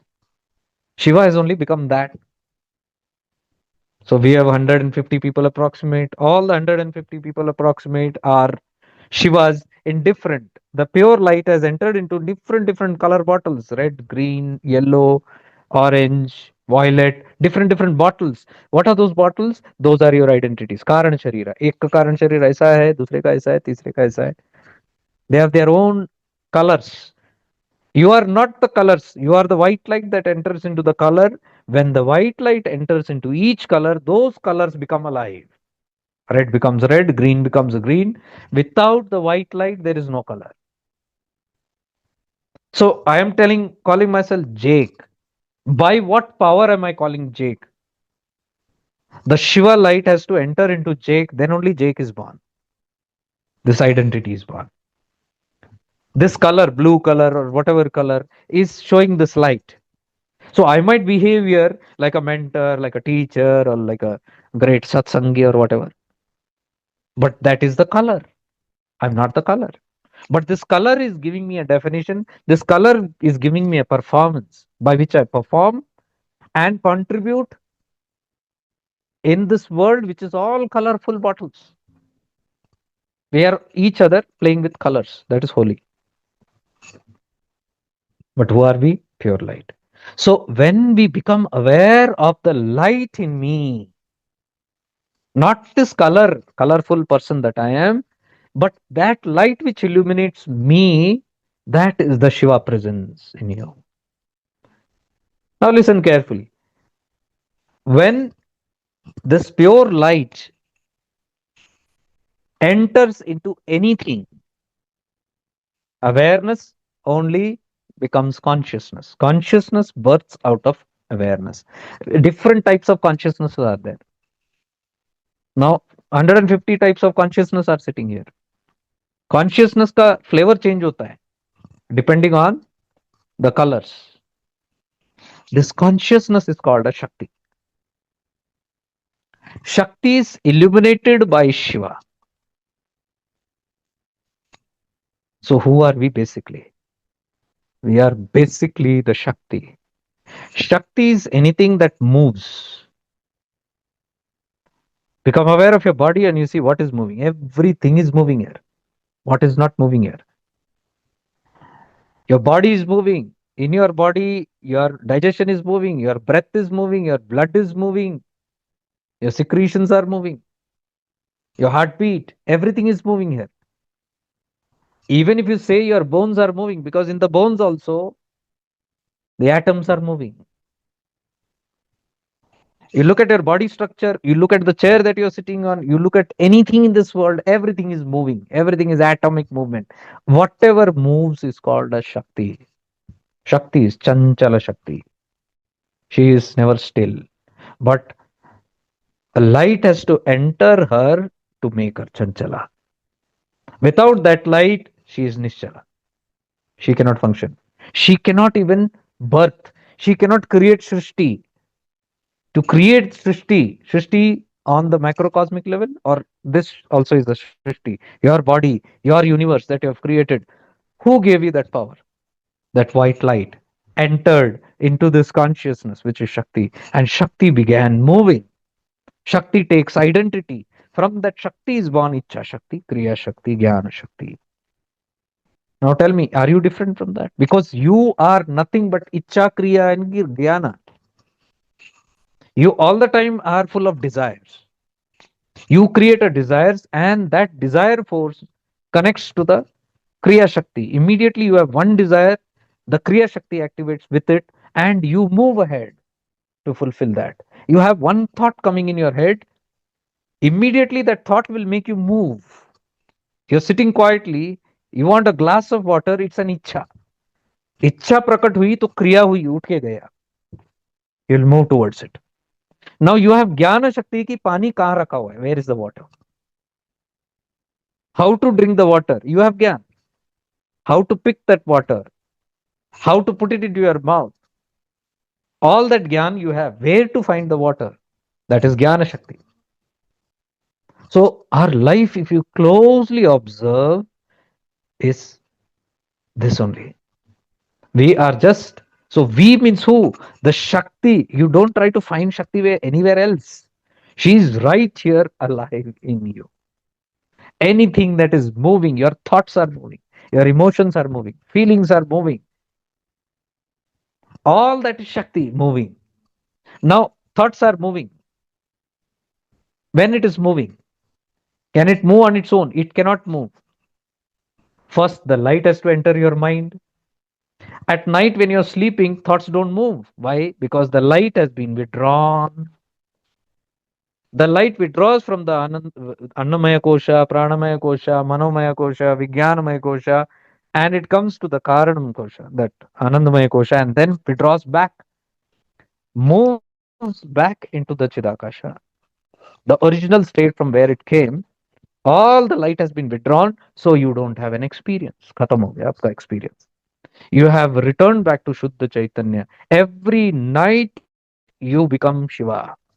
The only difference is you are not aware of it. but you return back home, and then you come rejuvenated again back. Again, next morning, the light opens and it illuminates the first body, Karanam Sharira, where your karmas is. And from your karmas, you will get the vibration that will start moving. It will illuminate your intellect, where you get an identity. I am so and so. Then that identity will illuminate the mind. That identity वाले का mind has certain thoughts. वो thoughts उभरना शुरू होता है. The moment your light comes into your mind, you start seeing thoughts. That is what I said. That light which enters and illuminates your mind, that is Shiva's light entering, illuminating. So the contents which is there in the mind, your thoughts, cannot move until the light hits it. At night also, when you sleep, your thoughts have not gone. Your vasanas have not gone. They are there in the Manomaya Kosha, lekin andhakar hai, light switched off. If I switch off this light in this room, you cannot see anything. You cannot say there is nothing in the room. There is everything in the room, but you can't see it. When can I see it? When I on the light. When I on the light, I start reacting. Oh, this is this, this is this. So until the light is on, I will not move. I cannot move because there is no interaction. I can't see anything. है ही नहीं. There is no experience. Moment कब होता है? When I see something. Oh, TV. I want to on the TV. Oh, I want to put on the fan. Until I see it, it will not happen. That way, until this light enters your mind, you cannot do any action. सोच पहले illuminate होना चाहिए. That illumination जब होता है, when the illuminate thoughts illuminate. Now, who is illuminating? You, the awareness, are the one who's seeing a certain thought. You, the light, is seeing the thought. You have an interaction. Ichha prakat hui. When you see a thought, ichha, then kriya, and you know the jnana. Every single thought. किसका thought है ये? Belongs, thoughts belongs to whom? The identity. The Vijnanmaya Kosha. Whatever the identity is. A father will have a different kind of thoughts. A son will have a different kind of thought. A student has a different kind of thought. A doctor has a different kind of thought. Whichever identity you start moving into, that kind of thoughts will appear. If you're a father, looking at your child, looking at your son, talking to your son, only that kind of thoughts will illuminate, and you have an interaction. Suddenly, the child goes out of the room, your wife comes, the whole structure changes, then the thoughts of the wife comes. Your emotion changes. Your whole body starts different emotion. With a child is different, with a wife it's different. Who are you? None of these. You are neither the father, neither the husband, neither the doctor. Who are you? You are Shuddha Chaitanya. You are the light. This is what you must again and again repeatedly become aware that I am this light right now, illuminating my mind right now. Then the mind illuminates your prana sharira further. Until you have a thought, you cannot activate your prana sharira. Look, when you wake up in the morning, you are still in your bed. आंखें खुली भी नहीं है. Something wakes up inside you. That is the Anandamaya Kosha, waking up. And you don't have idea who you are, where you are at that time. You don't have idea. It's just a feeling. You become alive. Then immediately it moves to the personality, the Gyanmaya Kosha, and you get an identity. Then you remember, I am so and so. Then it moves into the mind. Thought starts coming. The moment thoughts start coming, oh, today is a Monday. I got an important meeting. Immediately that mind, Mano Sharira, say it will go to Prana Sharira. Prana starts moving in your body. Why? It is giving you movement to fulfill your desire. You just now said there's a meeting. Immediately prana is activated where? In your Stula Sharira, in your body, and your body moves out of the bed. क्यों? Meeting hai. Do you see the coordination? If you regularly practice these deeper practices in shifting into awareness, you will get a very good grip of these movements that you, how you're traveling every morning and night, whole day. You're in and out. You are the light that comes into this astral body, fills up this mind, then goes into the physical body. So if you are aware, you can pull back from the physical body and the mind. You can pull back beyond the mind and see the mind, see the body, because you are that pure consciousness. So that pure consciousness, which is not affected by the mind or the body, is what I call presence. You are a presence. Right now, you are present in your body. You are not the body, you are not the mind. You are simply present in your body. When that presence goes back to the self, you are absent in the body and mind. That is what you call sleep.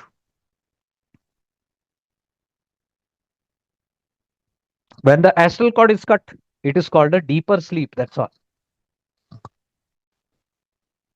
When the astral cord is cut, what happens? You, the presence, you come into the mind, and because you have karma, you go into the body. But if there is a physical death, the astral cord is cut. Now you cannot go into the physical body. You, the light, come only to the astral body. That's all. You don't have a physical body. So you remain as an entity. That is still not free because you still behave like I am so and so. The getting disconnected from the physical body doesn't mean that you lose identity. A father can still be a father even without the body and hover around the house even after death. This is my child, this is my house, that's my property. It's all there in the chit, it's all there in the astral body. So if that is cleaned by whatever practices you do, if that gets cleaned, there is transparency. You will start seeing the freedom. You'll start easily seeing I'm the light. You will be aware of the light that you are in your astral body. You'll be aware that you are the light in your physical body. You are free. You're already free. So, this identification between Shiva and Shakti, your Shakti is all that moves, all that creates. Shakti creates. Shakti is the one that created the koshas, created the physical body, and everything in this that moves. That is a structure. Panchamahabhuta is born and it collapses again. Whatever is born dissolves back again. Shakti simply creates it for an experience and then it is dissolved back. So the body is created for an experience. You come, play, have an experience. Again, it is all dissolved. But you, the presence, never die. You, the awareness, will never die. That is called immortal. You can never have death. Who dies? The ignorance dies. When I say I'm the body dies. But pure awareness can never, never die. So pure awareness is Shiva. Now you can live as Shiva. That is spirituality. When you are more in Shiva Tattva, that is in presence, that is spirituality. I am spiritual, I am connected, I am divine, I am one with the universe. I am in the spirit. But when you identify with where your light is entering, that is when it enters the ego, the mind, the body, the identities, and then you start acting as that identity, then you are identifying with Shakti. Shakti is world. Shakti is samsara. And Shiva is beyond samsara. So Shakti is the world, Shiva is spiritual. That is why see you see the whole story of Shakti being born from there. You know, when she goes out to create, she creates the Shrishti, but after a certain point she's tired. Then she let go of all her creation and she returns back to her original state. Now, who destroys the creation? Awareness, Shiva. That is called Rudra Tattva. Pralaya. What is Pralaya? Pralaya simply means you opening your third eye and seeing you are not that Shakti. You are not the identification of that body, mind, identity that you are identifying. When your third eye opens, you start becoming more aware of your presence. That is Pralaya. So when pralaya happens, when your viveka activates, when your awareness activates, you see everything as false. You see, Array, what I was thinking as this is mine, this is me, mine is not true. Pralaya has begun. Your third eye has opened. Shiva's third eye has opened. So you get more and more aware, more and more conscious, the more and more you let go of things which is not real. That is called the pralaya, the light that illumines and awakens the Shakti. So in the Shakti only, that tattva is activated And she then starts giving up her own creation. That is you giving up your creation, the desires to go more and more, भोग और create करो, multiply करते जाओ, सृष्टि बनाते जाओ. I'll get happiness more. Shakti also thought that she will get happiness, but when she gets tired, then she settles down. She goes so tired when she had gone to the ultimate end, other end, that she falls asleep. That is called tamas. From sattva, Shakti has become rajas, too active, too hyper, too much get going, and that tires the rajas. It becomes tamas. That is why when she travels from Sahasrara till the Muladhara, by the time she comes to the Muladhara, it is tamas. It is the dead end. That is where our Chetana is. When we say our Shakti, our Chetana is in the Muladhara, that is this symbolism. Ki I have come to the extreme of my creation, extreme of ignorance. I have forgotten where my Shiva is. Shakti has forgotten in the Muladhara. That is why she has gone into sleep. Kundalini, साढ़े तीन फेरे मारे, सोई हुई है, सोई अवस्था में. That is the symbolism of that consciousness gone asleep, forgotten who she is. And when she wakes up, when the Kundalini wakes up, she looks up and she remembers, Are, that's my Paramdham. What am I doing here? She wakes up. Waking up is called removing, coming out of Maya. That a pralaya is happening. This is not where I belong.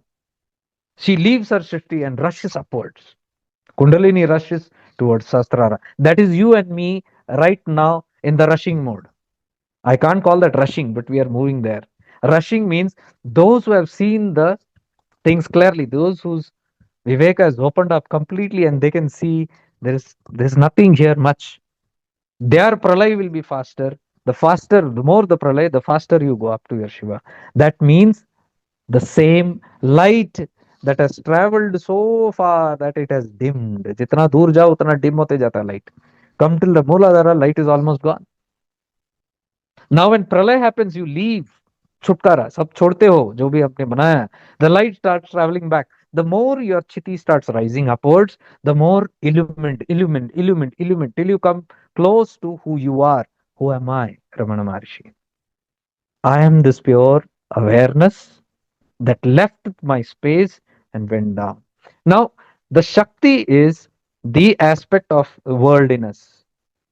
If you are simply aware of this much, that right now I am using my ego, I'm using my mind, I'm using my body, my prana to live my life, to have an experience. Prarabdha is pulling me, I cannot help it. But I am becoming more awakened now. I am the light. Kripa ho rahi hai, that's called grace. When grace happens, this starts illuminating automatically. And then you start giving up all that is false one by one, not by force. I am telling you, when you have to only practice awareness. That awareness, when it increases, it will simply drop that which is false. You don't have to give up anything. Automatically, वो जो असत्य वो छोड़ देता है. That you see your own yatra. आपकी यात्रा देखो. 10 years back, what were you? 5 years back, what were you? Now, what are you? Haven't you left most of the things? You have left which you don't feel any more useful. 10 years back, what you thought was real, today you know it's all crap. So you don't identify with it. More you don't identify, you lose interest in it. देखो कितनी चीज interest आपकी छूट गई है, प्रलय हो रही है. तो as automatically you start dropping, you start rising. And more the illumination. You have to come to the state of Ardhanareshwara where Shiva and Shakti are together. What is Ardhanareshwara? It simply means you are balanced. You are balanced of the ego, you are balanced of awareness. This balance is needed to live in the world that we are living. ये balance के साथ आप दुनिया जियो, you will never suffer from this balance. You consciously now will travel down consciously. पहले शक्ति क्या है? Unconsciously. We simply travel down into this identity. We forget who we are. अरे इसी में पड़े रहते हैं हम, यही है. Father, mother, husband, wife, brothers. भूल गए. Now you are conscious. You don't have to give up any identity, any work, any profession, anything that you're doing. You simply have to be very conscious and aware. that I am right now playing this role. When you start doing that, you are balancing your Ardhanareshwara state. Ardhanareshwara is perfect harmony. Ardhanareshwara happens here where awareness is also active, ego also is active. Thus, the ego is there. But that ego is illuminated, and the ego is now utilizing its body, its mind to play the game and finish it. Not sannyasi नहीं बनना है. You are knowing a game hai. ये इच्छा आ रही है. You are fully aware. Oh, this thought is coming. This dream is coming. That is coming. Oh, there is. I have a vasana. I have a certain pull. You don't have to fight anything. You are simply aware. Vasana is taking on. A certain act is happening through your body. A mind is doing certain things. You are allowing it to do, but you are fully aware. That is what the practice of awareness is. Awareness does not mean controlling, trying to change. I am not even telling ये छोड़ो वो पकड़ो ये clean up करो ये नहीं करना वो नहीं करना I am not talking about any rules I am just telling simply be aware of what your mind is up to, what your body is up to, what your life is up to. क्या हो रहा है अंदर भीतर, क्या हो रहा है बाहर, क्या हो रहा है जगत को भी देखो. Look at the whole world, look at your family, watch everything, observe everything without reaction. Who's doing that? Shiva Tattva, Ardhanareshwara. In the Shakti, in the ego, the Shiva is balanced and aware. So, Shakti is able to live and continue the Srishti in awareness without forgetting who she is, where she belongs. So, in that manner, what happens? You cannot be lost in this world. You will complete your karma, you will complete your lifetimes, and that state is defined as Jivan Mukta. भगवान राम इस स्थिति में थे. योग वशिष्ठ वशिष्ठ महामुनि gave the whole training to Rama of self inquiry. Who am I? Bhagavan Ramana Maharishi ji later only revived it, but the actual who am I practice was done by Rama, due to which he became a Jivan Mukta. Jivan Mukta means what? Not bothered by karma or the prarabdha. You look at Ram's prarabdha, it all fulfilled, unwinded the way it has to happen, but he remained as Rama, as presence. He was neither a Dasharath Putra, nor he was the husband of Sita, nor the parents of Lavakush, parent of Lavakush. For the world he was. For his children he was a father. For his wife he was a husband. For his father he was a son. But for him he was Shuddha Chaitanya. Are you getting the point? So he did not stop his karma. He completed whatever he has to do, but he always remained aware. That state is known as Jivan Mukta state, where karmas will continue happening in your life, but you will not be affected by that karma. Look at the life of Ramana Maharishi. He literally demonstrated it. There is a roga, there is a disease happening in his body, and his mind, things are happening, but he is pure presence, unaffected by it. When his body fell sick and they tried to operate it even without anesthesia, they saw that he was not even winking. And they couldn't understand what is this. And they all pleaded with him, Bhagwan, please heal. You have the power. You are such a powerful person. You can cure that disease in the body. And you know what he said? He smiled and said, body itself is a disease. This is what he means. He's not identified with the body. He knows it comes, it will die out. All the Mahapurushas have said this in the end. When everybody cried, they said, it's a body, what are you crying? It will come and it will go. I never die. And that is what we are exactly trying to practice here. In shifting into awareness, we are focused on this aspect, not of giving up the world, nothing. You are simply fully present and aware. Now, what we call as present and aware, being in the present moment, it's not easy. Being in the present moment, we are struggling to bring from there to here. That is not present moment. Present moment means simply aware. Even if you are in the past, don't bring yourself to the present. Just be aware. You'll see your past like a film. The seer is already in the present. The sutra, very important sutra. Oh, I've gone into the future thinking. You don't have to bring yourself from there to there. Simply look and become aware of where the future is. It's happening in your mind. You are not the mind, you are the presence looking at that. The moment you become aware of that future, you are no more in the future, you are in the present tense. Whatever you are seeing without any reaction, opinion, judgment, conclusion, attachment, you are pure presence. Practice that again and again. You'll see you are living in the present moment. Guaranteed. You don't have to struggle to bring yourself to present, past, future. Don't have to think, because that also is a catch of the mind. When you say, I am in the present, I am moving, it is the mind acting. Mind is active there. Presence में क्या होता है? You are not the mind. You are seeing the mind. But here क्या हो रहा है? You are trying to move yourself to past and present and future. I don't want this. You're still in the mind. You're not risen above the mind. Mind is Shakti. Shakti is fully active. Become Shiva. See the mind thinking that. Don't react. And see simply how the mind is telling, come to the present. And you simply see you are already in the present. That's the state of freedom which is there. So it is all in the seeing. Ashtavakra Gita is all in the seeing. Neither this, neither that. It is not telling become good nor become bad. It is not telling don't do bad things. Or it is not telling do good things. In both, doership is there. When you want to do something, there is a doer active, ego is active.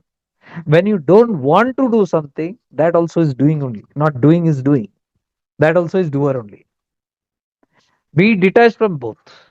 Mind is telling do or don't do. See the mind doing it. That is called presence. So living in presence is called living as Shiva.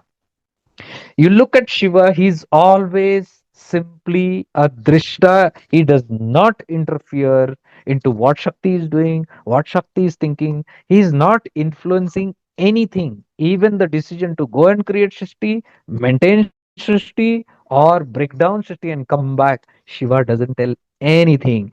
When Shakti goes, he watches. When Shakti is creating, he watches. When Shakti is having a good time, he watches. Shakti is having a bad time, he watches. When Shakti is struggling to come back, he watches. When Shakti is one with him, he watches. That's why it's called the self. Pure awareness is called pure awareness. It is only aware, it does not do anything.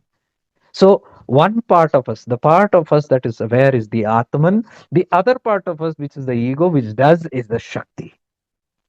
So, there is one part which is simply aware, one part which is doing. Now, you can balance it. You can go into the Shakti, you can continue doing your prospects, doing your passions, doing everything, but the light in you is aware that I am using my body, I am using my mind right now to do this. I am behaving right now as a advocate, as a teacher, as a doctor. Look, I am becoming a mother right now while that interaction is happening. While you are dealing with your child, you are aware from inside very clearly. Look how the mother is behaving, how the mother in me is behaving. I'm not the mother. So you don't stop your action, you continue it, but you are in awareness. That is called Ardhanarishwara. Shiva and Shakti, the balance. Shiva has 9 different forms, if you have heard it. You must understand these 9 different forms of you. First is the Shiva, which is silence. The silence tattva in you is Shiva. Then you have the Pashupati, another form of Shiva. Pashupati is the Lord of all beings. You are the Pashupati. You are Pashu Bhava. All the animalistic instincts in us carried from lifetime to lifetime. These identities that I carry, that is all Pashu Bhava, Jiva Bhava. But there is a Lord in me, that awareness, which is aware. So Pashupati Nath. That Pashupati is another form of Shiva, which is just the Lord of all this Pashu in it. Then you have Mahakala, which is time itself in you. Time collapses and time comes out. Mahakal is when you are in Samadhi. Time, you are the destroyer of time. Time you have destroyed. No time, no dimensions there. Then you have the Ashutosh form.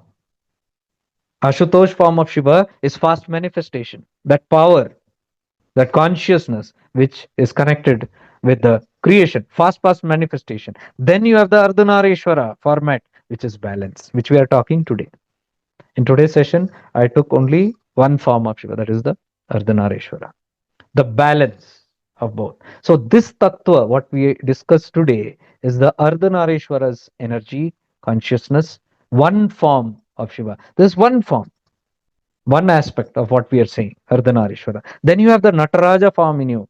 Nataraja is the inner rhythm, a flow that goes with the flow, with the universe. कोई मैं नहीं उधर, doer नहीं है. I want to control my destiny. Nothing. You are the dance of Nataraja. You dance with the atoms.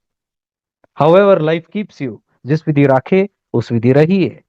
You remain in that kind of form. Then you have the Bhairava Tattva. Bhairava is the fearless mind. When all the concepts in your mind drops, all the wrong ideas, all the vidya, ignorances drops, cleans out from your mind. The Bhairava Tattva rises in you, a fearless mind. That is the Shiva in you, that fearless aspect. Then you have the Rudra Tattva. Rudra is the raw energy in you, जिसका सुध बुध नहीं है, just a raw energy, intense force. And Rudra energy is needed if you want to destroy ignorance. Rudra is what crosses pralaya. जिस भी दिन आपके अंदर वो भाव आएगा, enough, enough of this play, I see all this things, I just want to be liberated, moksha, that Rudra is active in you. Are you getting it? And the last one, ninth one, is Mahadev. Mahadev is pure awareness. What we discussed today. Mahadev. So Mahadev is pure awareness. That whole Shiva Tattva which is there, it's pure awareness. When all these forms of 9 forms of Shiva are put together, you look at Shiva and you say, this is the Shiva that I worship. That worshipper is not outside to be worshipped. It is all in you. Shiva lives in us in these 9 different formats. So today we just took the Mahadev aspect, the pure awareness, and Ardhanareshwara. From the pure awareness, when Shakti is illuminated, the Shakti aspect which creates has an experience. So this pure awareness is simply having an experience. See, I, the pure awareness, cannot have experience in myself. Can your eye see your eye? आपका आंख देख सकता है क्या? Can it see itself? It cannot see. If you want to see your eyes, you have to look into the mirror. That mirror is Shakti. So if Shiva wants to have a own experience, it needs a reflection. Duality तब होती है. In non-duality, when there is nothing but only Shiva, experience ही नहीं है. What can it experience? So if there has to be an experience, the Shakti has to rise, the mirror has to rise. Awareness becomes aware of Shakti and reflects back. And that is how Shiva is aware of life, aware of himself through Shakti. And that is the start of duality. Ardhanareshwara means duality starts, where the mind is born. In your deep sleep, you are pure Mahadeva state, pure awareness. But when you wake up in the morning, identity, man khul gaya, Shakti has risen out of you. And before you identify with your mind, there is one state, early morning, when that is called Tandra. You are just waking up, you are just becoming aware. You don't know who, mind abhi tak nahi khula hai. But aapne dekha hai, before your eyes open, inside you open first. You wake up first. That state is the Ardhanareshwara state. That is exactly what is called as I amness. If you have seen Nisargadatta Maharaj's teachings, I am that, I am. That I am experiences this Ardhanareshwara. What he is talking is perfectly Ardhanareshwara experience. It's a Tandra state. Full ego nahi aaya. It is just when awareness is becoming aware of Shakti or consciousness, man ab jagrit ho raha hai. Just ego is just being born. Pura nahi hai usko. It has not gone fully. It is simply experience, and it's a blissful state क्योंकि experience शुरू हो गया. रात को experience नहीं था. So when creation begins, there is a beautiful experience. That the first experience is a blissful experience. That is why it is called Sat Chit Ananda. I am means Sat Chit. Sat is Shiva, Chit is Shakti. Look at these words. Sat means truth, the only truth. Satya. Sat means pure awareness is the only truth because only that exists. Rest all comes and goes. Even Shakti comes and goes. So the only truth is Sat. That is Shiva. Chit. Chit, see the meaning? Chit means man, mind. A purified mind is called chitta. Purified mind means अभी तक वो पूर्ण, वो identity में नहीं है. So when awareness is just aware of that pure mind, which is just awakening, that state is called Ardhanareshwara. That exactly is I amness. That is Tandra. That is what most of you have. Like Tandra ka avastha. When you go into that, you are not able to relate. You don't know who you are, whatever. But you are there. A kind of samadhi state. That is the I amness state. You are in a state of Ardhanareshwara. It is fully balanced. Now, from there, when you wake up in the morning, you can control the nature of forgetfulness, or you can be still aware and allow that Shakti to go into the mind. And in awareness, you are thinking, in awareness, your body is functioning. So, you, the awareness, Shiva is Jagrit, and Shakti is continuing the work. And that is what I meant by today's satsang. Shiva and Shakti, the balance. The awareness and the consciousness balance. Balance is important, otherwise, you'll forget who you are. It's like a rubber band that is broken, you'll go out. You're lost. Then any number of spiritual practice karo, religious practice karo, बहुत नहीं हो सकता. Because that tattva has gone, that awareness tattva has gone. Most of the spiritual or religious practice also, you see very carefully, it is another part of ignorance. You keep on doing rituals, what is going to happen in that? The awareness is awaken नहीं हो रहा है, ब्रह्म नहीं दिख रहा, असत्य नहीं दिख रहा, the ignorance, the illusion, there is no idea. Illusion also is real. My practices are real. My spirituality, my path only is real. That is another bit of ignorance. When you start rising above the whole thing, you will say even your path is ignorance. Your religion is ignorance, because then you see all the religions are colorful bottles, all the paths are colorful bottles, all gurus are colorful bottles, everything is colorful, colorful, colorful. You are none of that. You rise above the play, that's called. And that is when oneness ka bhav aata hai, Vishal Man. Nirmal Man leads you to Vishal Man. Your mind leads you to Vishal Man. Oneness only you can see. You cannot see, ye bada hai, main chota, wo bada, ya main bada, wo chota, nothing. You'll see everything equality. And if you see, that is the tattva of Shiva.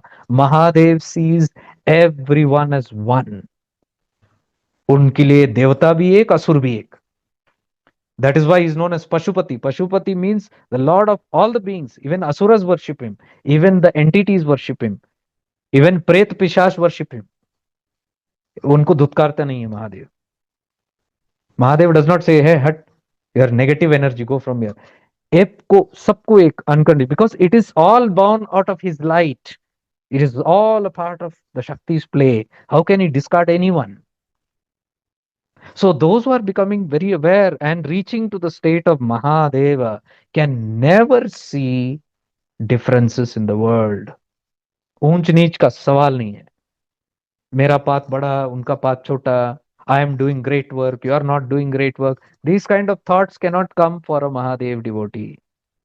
Those who are in Mahadev's presence will only see unconditionally. And that is where they accept everything the way it is. It is a play. It's just a play. So Mahadev ki kripa hona matlab the pure awareness rising in us, and first sign will be oneness. First sign will be oneness. आपका अज्ञानता मिट रही है, इसका first proof will be you cannot have Veda. You'll never have something like Hindu Muslim. See, all the things are going out. In the play, it is all going out. You need not get into the mind and justify ये सही है गलत है. It is there is no end to सही and गलत. Constantly it will go on. So when you stay as awareness, you simply see everything as a play and you don't identify with it. Then you are a Mahadev Bhakta. There you say Har Har Mahadev. You're stabilized in the presence of Mahadev as Mahadev. So simple ticks.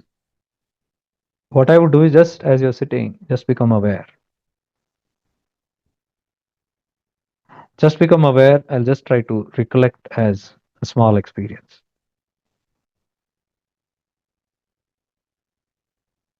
You are looking at the world, you are looking at the mobile, you are looking at whatever. Become aware. When you say I am looking at it, you are having body consciousness. You say मैं देख रहा हूँ, I am seeing. Are you really sure you, the body, are seeing it? Or is someone peeping through your eyes? Just become little aware. एक 5-10 minute के लिए शांत हो जाइए. दुनिया आपकी चलेगी, कोई भूकंप नहीं आने वाला, कोई आपका जिंदगी तबाह नहीं होने वाला. 10 मिनट शांत बैठो तो आपके लिए, खुद के लिए कर रहे हैं. चंचल मन, that chanchalta will not allow you to sit quietly. That is the indication of Shakti is too much. When stillness should come, whenever at your command, you must shift and become still. Its life should be in your command, not in the command of Shakti ignorance. Shiva Tattva should increase.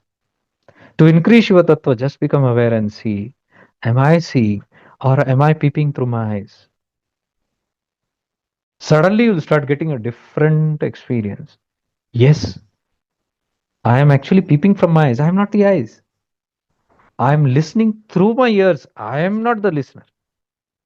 I am using my body. I am sitting and peeping from the windows of my eyes and looking out. Who am I and where am I? Suddenly there will be a split between I am the body. You know that, yes, I am using the body. I am not the body. I am looking through my body. I am hearing through my body. Become aware of the chair that you're sitting in. First, you will feel I am sitting on the chair, isn't it? Now you'll see, Are, my body is sitting on the chair. I am aware that my body is sitting on the chair. That means I am awareness. I am in my body. I am the presence in my body. I'm not the body itself. Feel it, experience it.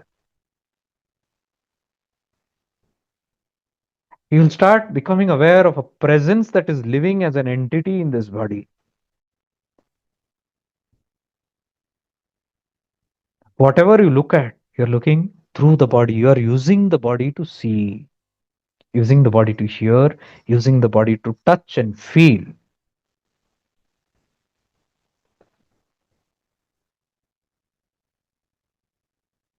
Suddenly, you will become a presence in the body.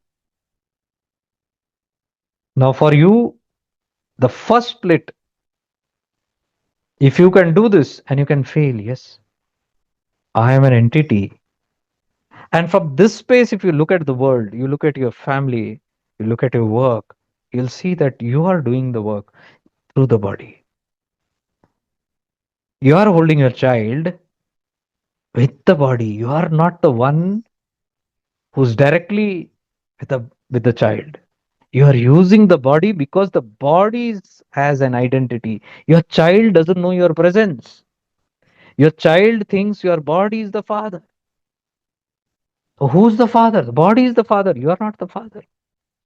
So child is talking to whom? Not to you, my dear. It's talking to your body. A body is interacting with another body. That is called Maya, where bodies are interacting with each other. But you are aware and you are seeing through the whole game. You must bring this awareness. Now, to enhance this experience, if you are just getting this and if you can stay and move again and again, again and again, repeatedly, many times in a day, if you do, you'll start becoming a presence.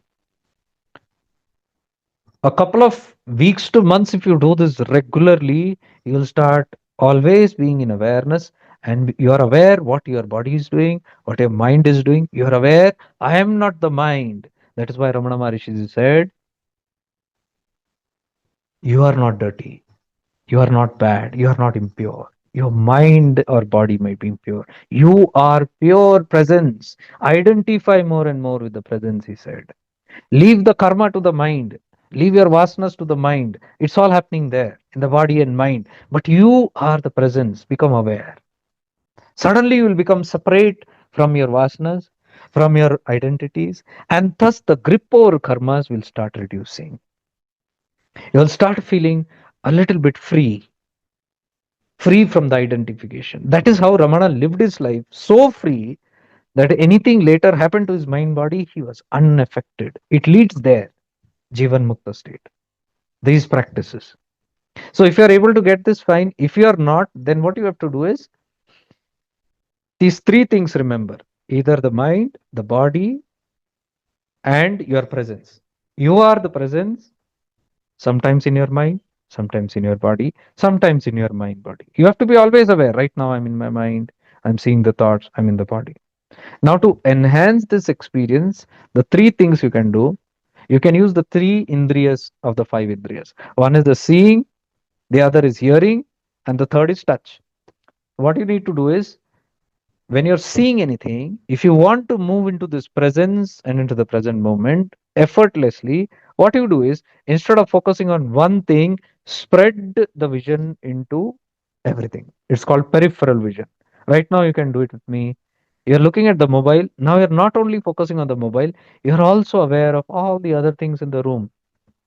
There's a fan, there is a ceiling, there's a roof, there is a TV, there is a refrigerator, there is AC, there is floor, there is objects. Become aware of everything. Spread, completely spread.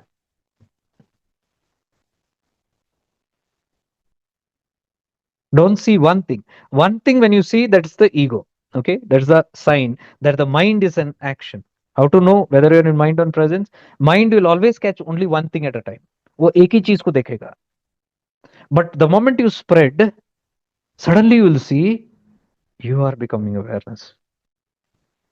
And in this state, just become aware of everything. You'll see suddenly your body will stop moving. What is happening? Chanchala Shakti is becoming Nishchala Shakti. Why? Because the Shiva Tattva is increasing. Awareness. The awareness loses, the Shakti becomes more. Suddenly, mind will move, body will move.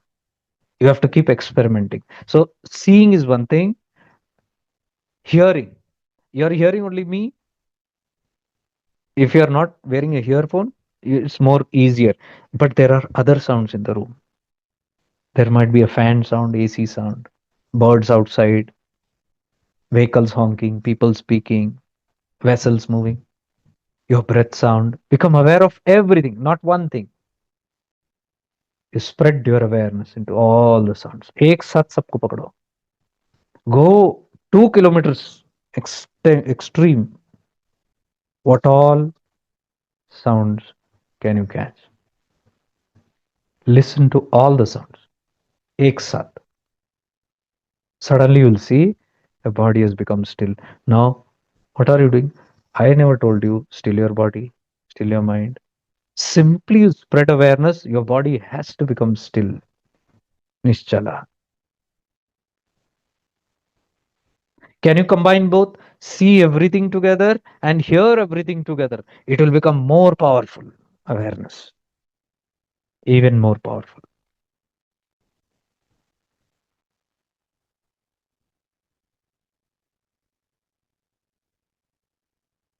Third one, sense, the touch feeling. Become aware of the touch that you're feeling on your skin. Twacha. Your skin is touching anything and everything inside the body, outside the body. Become aware of all the touch. You're touching the chair, you're touching the floor, the clothes are touching you. Now become aware of every single millimeter that the cloth is touching your body, top to bottom. Spread your awareness and become aware and see what's happening to you. चैतन्य आपका बढ़ता है, फैलता है. Consciousness expands. Awareness expands. Mind stills. Keep moving everywhere in your body. fully aware of everything, including the internal organs that is touching, the clothes. Go deep. Your skin is touching the clothes. Your skin, exposed skin is touching the air. Feel that also. Exposed skin touching the air, touching the Akash Tattva, the space. Your face is touching the Akash Tattva, the air. Become aware of the whole body and simply be aware of the experience. Spread inside, outside. You can become aware of all your organs. You can combine all the three, the seeing, expand, hearing, expand, all the sounds at the same time, all seeing at the same. If your eyes is closed, see the darkness. Spread in the darkness. कितना दूर तक आप फैल सकते हो? Expand into that infinite space of darkness. See everything at one time. Hear everything at one time. Feel everything at one time. All the sensations.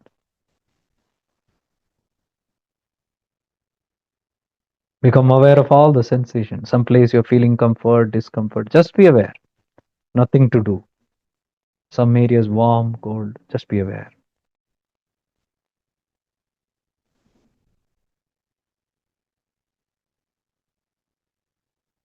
Just become aware and see what has happened to you. No meditation, no technique. You simply just shifted into awareness. Awareness of your indriyas. You shifted into seeing, awareness of hearing, awareness of sensing. Three awareness you sharpened.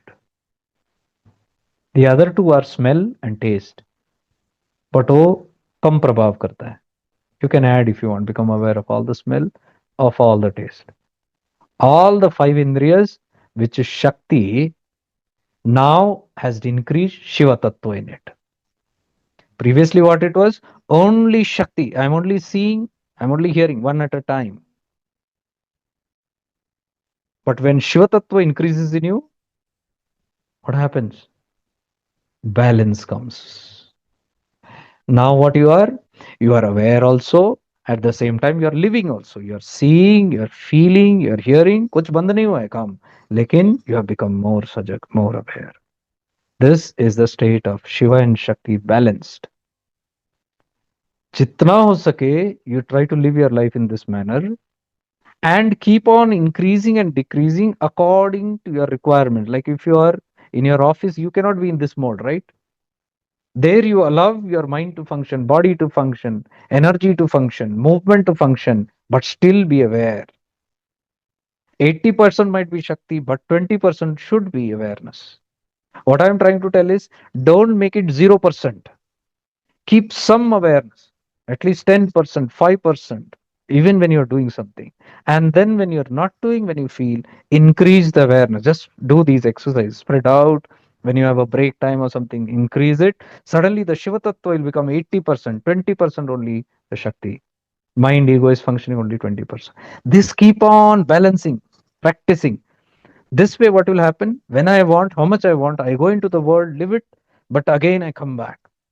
This, when you practice Jite Ji, it moves you to Jivan Mukta. This will come handy when you're leaving your body. मृत्यु के समय. There घबराहट नहीं होगी because you practice it so much, you know you are the presence. घबराहट किसको होती है? ईगो को होती है, आइडेंटिटी को होती है. Who feel I am this body, वो घबराता है. Who knows I am the presence, they will simply just be available to what's happening. Something is unwinding, something is unfolding. They are simply present and allow it to happen without struggles. Effortlessly, they move out. The astral body is sajag. So, we are talking about living and leaving the body in awareness. I always say those who live in awareness will live in awareness. I hope this practice helps you. If you want to deepen, you can always come do the courses or attend the sessions or retreats. You're always welcome. We go deeper and deeper beyond what I said in the start. We go deeper into that. I think, oh, it's already time. Rajesh bhai, sorry, I pushed your time again. If I go into Josh, I forget the time. He had told me 9:15. So if any questions, I don't know. Anybody has anything? We'll quickly Quickly take ask. question. Natisha, yes, and you. We No, can keep no it short question and sharing, faster. No? sharing. Okay. Yes yes. So पहली बात तो मैं 2 दिन पहले ही आपको याद कर रही थी को बहुत टाइम हो गया डीवाइल पे आए नहीं। Acha, acha, acha, acha. Very nice. Natisha, how are you? Fine now? Mutra is fine? Yes, yes, she is in Okay. Gurukul. Fantastic. Oh, She, wonderful. I'll Wonderful. tell you separately. Wonderful. And आपने जो अभी thanks for this. I was not practicing this actually, but I मैं कहीं और इसको practice कर रही थी, इसको स्पेसिफिकली घर के कामों में नहीं कर रही थी। तो वो Okay. एक्सरसाइजेज में एंड मार्शल आर्ट्स में ऐसे ही सिखाते हैं कि आपको एक जगह पे नजर रखनी है और अवेयरनेस सब जगह पे रखना है कि Hmm. कहाँ से आपको क्या अटैक आएगा उस हिसाब से। तो I was Right. Like I could relate that to this and Right. Thank you so much for coming and sharing and giving us the experience and we are Thank waiting you, for your Natisha. Musical satsang. Musical, I don't know yet. आपका musical I am waiting सत्संग। to meet you guys in Khatar Kadak once. Manoj bhai को बोलो, we'll just अरे organize. आइए ना And आप, आइए आप, just हम ऐसे ही आएंगे। 1-2 दिन आप लोगों के साथ बस. No हाँ particular हाँ, retreat, retreat कुछ नहीं. Just आप लोगों के साथ. वीकेंड को आइए आप, हम भी छुट्टी I'll come. मनाएंगे फिर उधर We'll अच्छे see. से। We'll plan and come. We'll plan and come. Hmm. Okay, thank you so much. अगर नरेंद्र भाई की इजाजत है तो वहां पे आपके लिए तो हमेशा इजाजत है। जो है अपना ही आश्रम। आपके प्लीज आश्रम में देयर। आएंगे हम लोग. Okay. Not. Yes Prakash ji. जय गुरुदेव, जय लाइट जी। जय गुरुदेव जी. अम, आज का जो डीवाइल वर्कशॉप नहीं था, आज एक तरह का सत्संग ही था पूरा, और जी बहुत जी. गहरा गए आज, मतलब इतना लगा। एक मेरे दो क्वेश्चन है। तो एक पहला क्वेश्चन है, can I know how many time it will take for my complete jeevan mukta, मतलब कब मैं इस एस्ट्रल बॉडी से भी मुक्त हो जाऊं मैं? Can I no It that? depends. It depends on the content of ignorance that is there in each one of us. So we cannot define a proper time for that. It it depends. It's not just the content. Yeah. It's the intensity with which you want to do it. Because sometimes content might be very less also, लेकिन हमारे पास वो intensity नहीं है करने को. So the quality of the practice is more important than the quantity. It is not that I am doing it 3 times a day or 10 times a day. Even if you do it 2 times a day, how deeply are you doing it? And where you are able to come to that detached state of presence and feel that whole thing.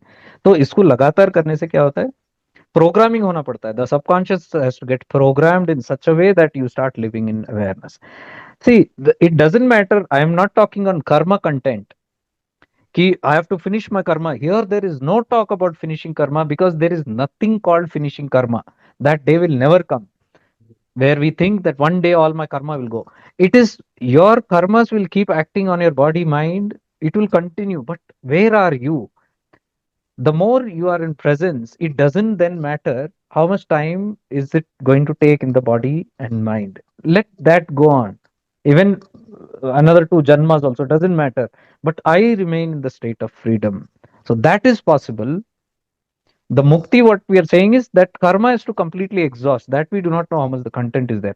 But more important that is how much ever lifetime or whatever it takes. I am not bothered by that. I live in the Shiva Tattva more. I live in presence more. And then it doesn't matter for me. That state is called Jivan Mukta. That it doesn't matter anymore.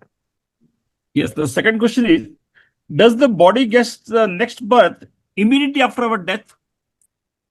अगर Body समझो doesn't अभी get. Death हो, हाँ नहीं, No, body जो doesn't get. हमारा Okay. नहीं, astral body No. जो है, No, it doesn't get. Actually, immediately death नहीं is होता। very. No, it depends again. It depends हाँ if the state of ignorance is too much and the vasana is too much and it cannot bear. It's simply that Icha Shakti of I want to experience this will give right to the Kriya Shakti, and that time Jnana Shakti is not there in it. सुध बुध नहीं है उसके पास. So ज्ञान शक्ति dim है, इच्छा शक्ति प्रबल है, क्रिया शक्ति प्रबल है. हमारे लाइफ में भी वही होता है. When ज्ञान शक्ति is down एंड सिर्फ इच्छाएं बढ़ती गई तो क्रिया करते रहेंगे, दुनियादारी में फंस जाएंगे. ज्ञान शक्ति नहीं है.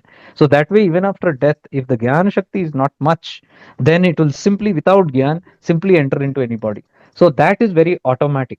That is not by any decision. At the same time, there are many factors that play. We do not know eligibility, how much eligibility is there.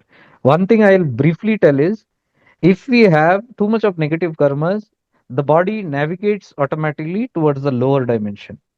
Too much of negative papa karmas. If there is too much of punya karmas, body, the entity directly moves towards the higher lokas, like swarga loka, meher loka, pitru. It moves to that kind of dimension and has experience. But if it has balanced, if it has plus and minus in the equal almost capacity, then only you can enter the mrityu loka, that is the bhuloka or the earth plane. To get a human body, the karma has to be balanced. It cannot be more. More means you will get higher bodies. But that also, when you exhaust, you have to come back again into the neutral.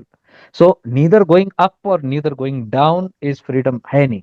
वो दोनों भोग योनि है. ऊपर गए तो भी there is no choice. You have to finish it and come back. Down गए तो भी you have to finish it and come back like the animal. Cats and dogs, they cannot think. They have to finish their karma. So up and down have no choice.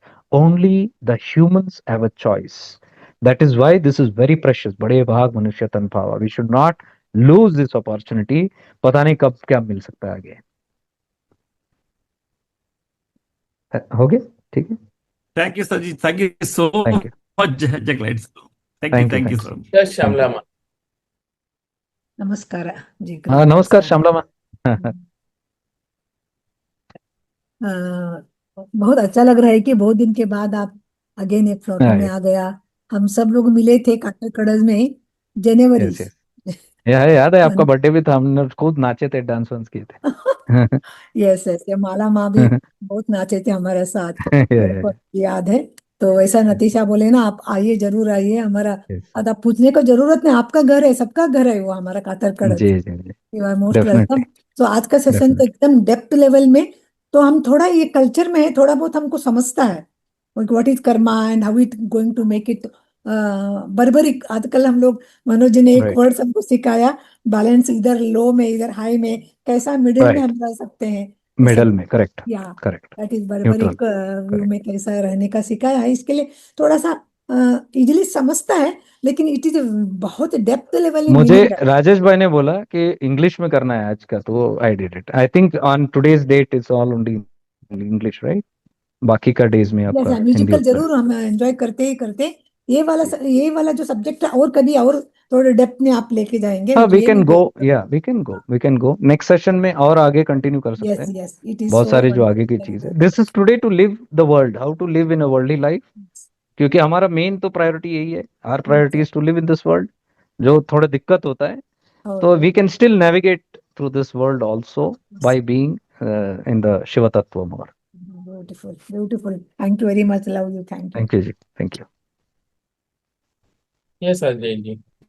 या जय गुरुदेव. जय गुरुदेव अजय भाई.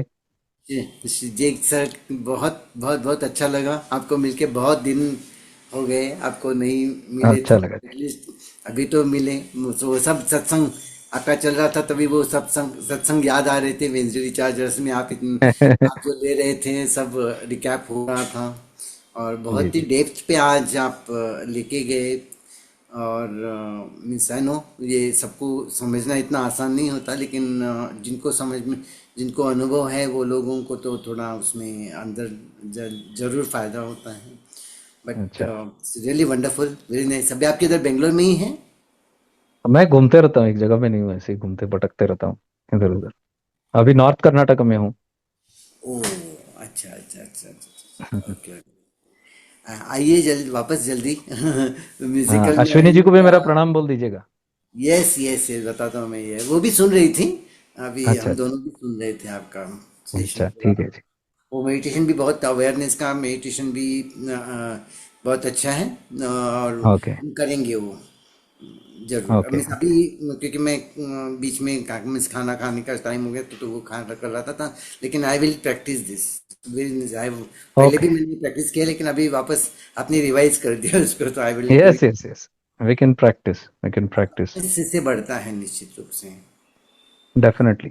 आप अगर कहे तो आपकी टीम के लिए we can do one small sessions, ऐसे ही कुछ भी, when anybody if they are interested, where we have a half an hour session only, और फिर वो हाफ एन आवर का रिकॉर्डिंग आप लेके भी कर सकते हो इसको डीप अवेयरनेस बढ़ाने के लिए। You can do it for a couple of days, then you'll see, फिर recording फेंक देना है, then you have to throw the recording, because I don't like people to get connected to the recordings. You'll get, फिर उसके मोहताज हो जाते हैं।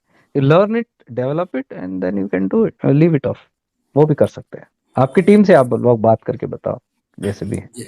जरूर जरूर जरूर आप हम मिलते हैं तैयार हैं जल्दी। Any time. आप आइए कातर खड़क में आइए श्योर जल्दी। श्योर जब श्योर भी जी, आपका होगा थैंक तभी मुझे देखते हैं मौका मिलता है तो मैं भी आ जाऊंगा तभी। You. Definitely we will all meet one. हाँ, yes yes. Thank you so okay much. जी, प्रणाम। नमस्ते। So, प्रणाम। नमस्ते। thank you so much, Jake Light for this wonderful session. It's good Narendra to ji, thank you. ah, great session. So thank you, and we'll quickly do. It's thank you. 9:30, so we'll quickly do the segment intending. But before that, you can yes, all unmute and thank Jake. I think you can all unmute, right? yeah, I'm reading your messages also. Thank you, all of you. I can't respond immediately to all, but I am reading everybody's messages. Thank you so much. Yes, Milin. Jai Gurudev, such a super nice to see you. अरे मिलिंद भाई। Just lovely, lovely. I just love your energy, your enthusiasm, your dedication, commitment, love, and the way it's all resonance, it's all just oneness. I just love that, merging. Thank you for your I was inspiration. on Thank you audio, so much. audio mode, and I'm like, I was just listening. I was just meditating with your voice. That itself was a meditation for me. It's a beautiful thing. That jnana itself is a dhyana. So हाँ, that's beautiful. the quality. That's the quality of you. Once because you come from a dhyana, so your voice also carries that samadhi that carries it. So that's the beautiful part of it. So thank you. I'm glad you And जैसे you आपने sense that. बोला कातर खड़क आना है तो of course आ जाइए। उसके लिए इनविटेशन कर रहा हूँ ना, नहीं देखिए कुछ ना बताइए, बस आ इनविटेशन नहीं, जाइए। टाइम होना चाहिए ना, ताकि सब लोग अवेलेबल है, we can do something like that. हाँ हाँ, वो आपका भी शेड्यूल थोड़ा सा बोल दीजिए, वो तो I'll just कर finish my लेंगे। Kerala trip. There is a long Kerala trip now. Once वो खत्म होने के, मेरा एक retreat का है, वो होने के बाद then I'll contact you guys. Then we'll fix up. या We'll come. Yeah definitely thank you. Have Okay you. जी. See you. Bye, Okay. love. You can unmute. Yes, thank you, Jacob Dheeraj ji. जी, hi. बहुत अच्छा लगा। मैं बीच बीच में connect कर रहा था, मैं बाहर था थोड़ा मीटिंग के लिए, लेकिन वो जो आपने एक पॉइंट के ऊपर हाईलाइट किया वो बहुत अच्छा लगा। पास्ट प्रेजेंट में रहते हैं, पास्ट और फ्यूचर किस तरह से होना, वो कनेक्टिंग डॉट ये टाइम पे अच्छी तरह से मिल गया। So thank you Very nice. Very Very much. nice. Very nice जी. Stay thank you. blessed. Stay blessed. Thank you. Yes, Karthik. Yes, Jake ji, amazing session. Like everyone said, was very enlightening and very clearly and very in a simple, beautiful way. You shared it. I got a lot of insights, a lot of wisdom, a lot of clarity from this session. Thank you, thank you, thank you Oh, so great. much. Stay blessed, Karthik ji. Stay blessed. Thank you. Okay, great. So everyone, you can unmute, thank Jack, and then we'll go ahead with the next session, continue with the further session. So all of Meera you is can. there? Meera is there or left? Who? Meera. Meera. I think Okay. she She left. only sends I miss you and then गायब रहती है, वो सत्संग में तो Wow. दिखती नहीं Then she Mira's missed. there, She's Mira's there. there, there. She's there. Sorry twin भैया, I was twin out, Meera. मैं प्रोग्राम में थी Oh, भैया, you are मैं there, प्रोग्राम में थी, बट मैं आपका रिकॉर्डिंग है जरूर देखूंगी। Okay, ठीक है। थैंक यू, ठीक रियली है, ठीक। Miss you, love you. Yeah, miss you all. We'll all meet once again. Huh? Yes yes. I'll message you Okay. tonight. Okay. Thank you. Yes, Stay Jagdish ji. blessed. Bye. Thank you very much, Jakes. Thank you, Ji. Thank you. Jagdish ji. Inspiration to be Jivan Mukta and living in Yeah. present. That's nice. Great. With great clarity. Thank you. Thank you for coming, Ji. Okay, we'll quickly do segment intending now. So just close your eyes, keep one hand on the heart chakra, and thank our last 1.5 hour. Thank you, Take Light, for this amazing session on self-realization, who we are. So thank you for that. If anything that has not happened as per your wish, just smile and pass it on. Whatever happened as per you, be in gratitude and thank it. And after the past, we'll do the present Chinmay Mudra to remove the blocks. As you know, blocks can be anything: fear, shame, guilt, hatred, lies, ego. So we said, thank you. I am free from all the memories and images which used to create feeling of fear in my mind. And thank you. Now I act out of nobodiness. And once the block is gone, we can always ask for abundance. So Mirudan Mudra to attract the abundance. Thank you. I'm attracting abundance in all areas of my life: health, wealth, and relationship. Chant of 4 mantras. I love you. I'm sorry. Please forgive me. Thank you. And we say thank you. I am using one of the 4 mantras 1,000 times during the next 90 minutes to increase my awareness. Keep both the hands on the heart chakra and thank the next 1.5 hour. Thank you. The next 1.5 hours is the best hour of my life, and I'm enjoying every moment of this life. Everything is happening as per my plan. Thank you. Slowly open your eyes. And what we'll do now today, we'll just sit for meditation after such a wonderful session. So wherever you are, sit comfortably, remove your specs, close your eyes, hands one on the another, and we'll start with the meditation.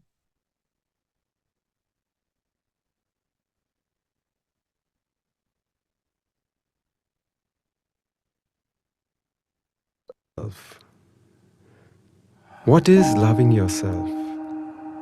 In other words, accepting yourself just the way you are is loving yourself.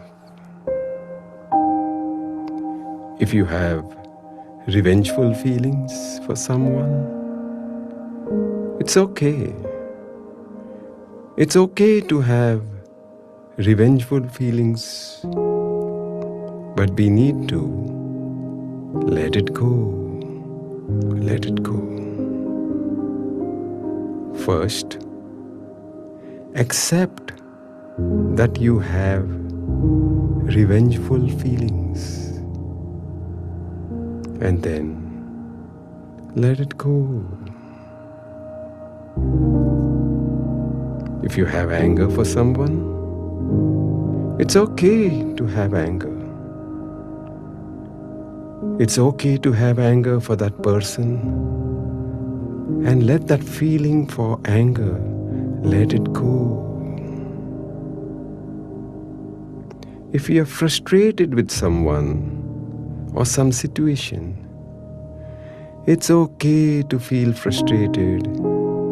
It's just a feeling. Let it go. Let it go. Pass it on to the universe through the channel. If you are disturbed or irritated with someone, it's okay to be disturbed or irritated. Accept it and let it go. This is called loving yourself. When you love yourself, the love for the other will naturally happen. If you have fear for someone or some situation or some event. It's okay to feel fearful. Accept yourself that you're fearful and let it go.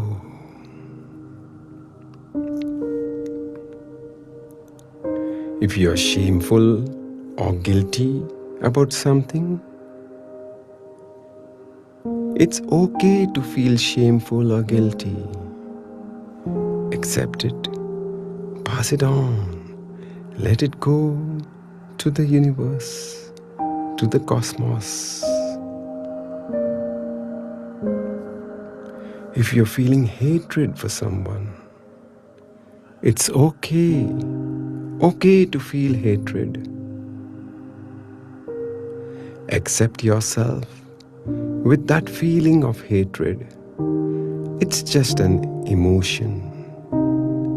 Leave that emotion to the cosmos.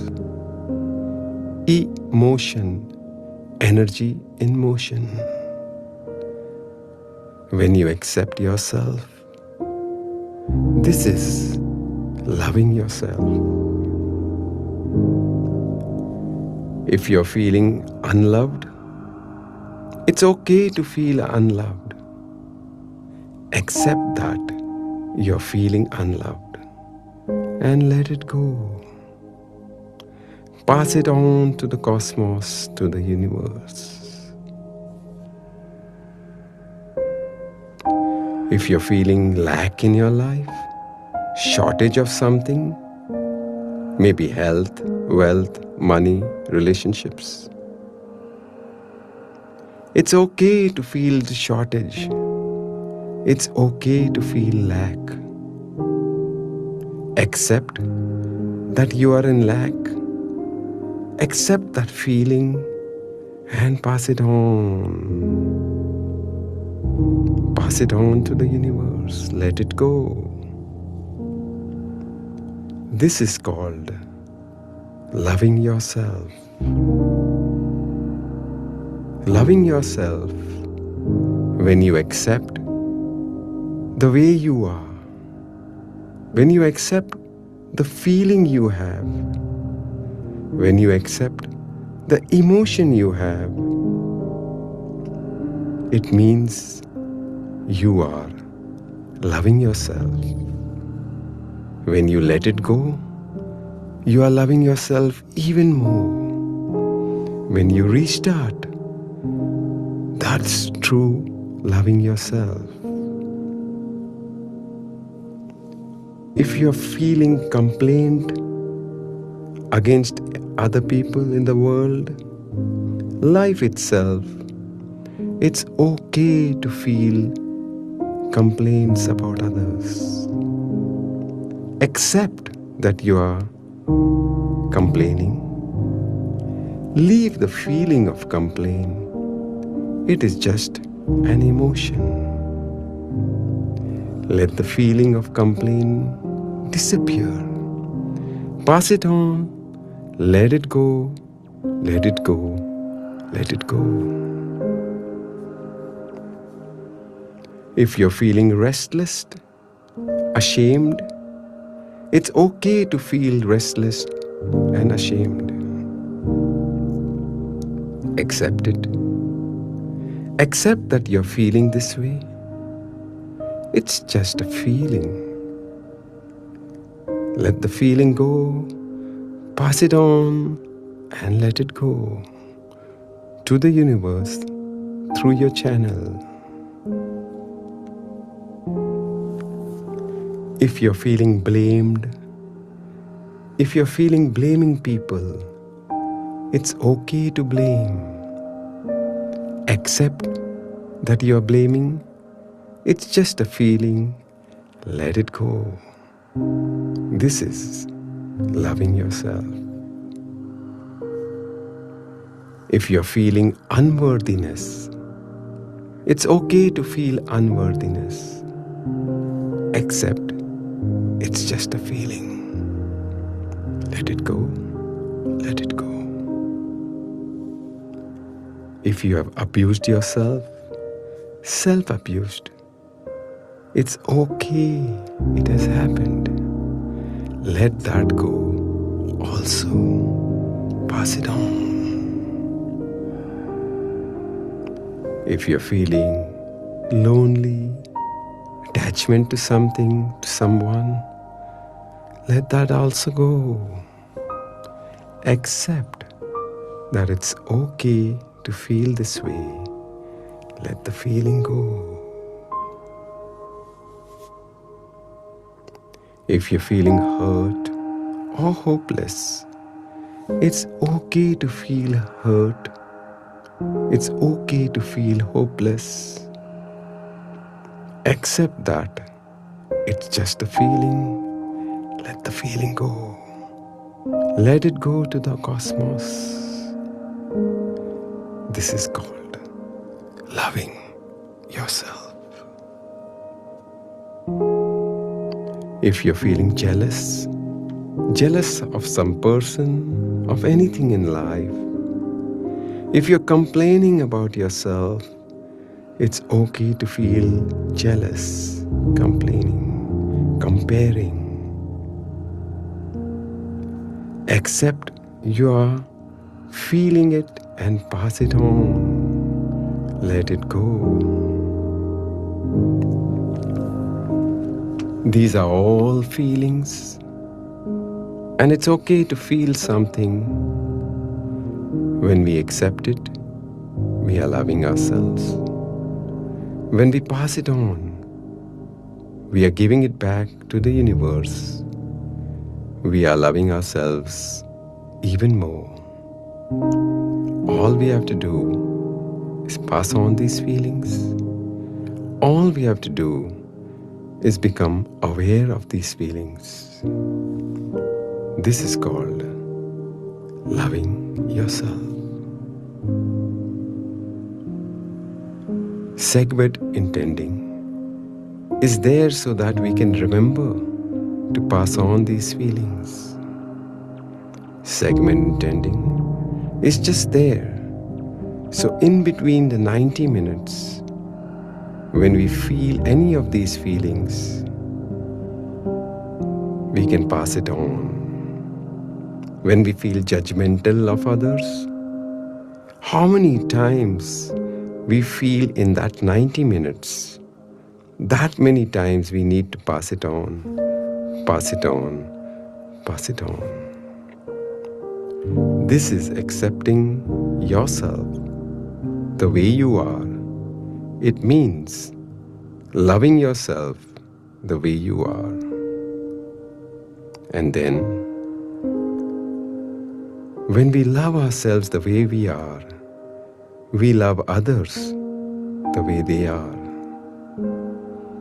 When we accept ourselves the way we are, we accept others the way they are. This is called loving yourself. It's very simple. When you feel low, accept it, pass it on, let it go. Where to let it go? Just to the universe, through the channel, from wherever you're receiving it. Through that channel, pass it on, let it go to the universe, to the cosmos. The more we pass it on, the more we let it go. The more we love ourselves, the more we love others, just the way they are.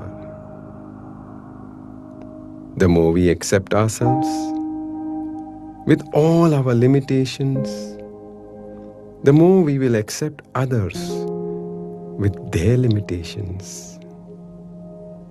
This is called loving yourself. This is self-love in its true sense. Loving yourself the way you are, because you are love, because you are love. Loving ourselves just the way we are is being an embodiment of godliness, the tattva of universe.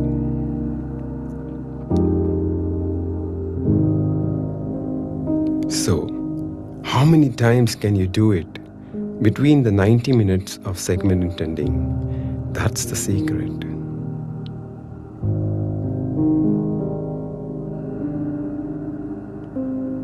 Life is music. You too are music. Let the music come, go through you, circulate through you, and pass it on. Let it go. The highs, let it go. The lows, let it go. Love yourself the way you are. Just this is loving yourself. Life is beautiful when we accept ourselves just the way it is. It came from the universe. It goes back to the universe. It came from the cosmos. It goes back to the cosmos. Nothing to do, nowhere to go, just being, and being. Feelings to come, accepting it, passing it on, letting it go to the universe. Nowhere to go, nothing to get. Love yourself, accept yourself just the way you are. You are beautiful. You are wonderful. Jai Gurudeva. With the eyes closed, we'll do the prayer. Om Shri Gurubhyo Namaha. Om Shri Vishveshwaraya Namaha. Om Shri Guruji Shri Rishi Prabhakaraya Namaha. Om Shri Gurumata Ramadevaya Namaha. Om Shri Swayam Namaha. I see godliness in everyone. I see divinity in everything. Thank you.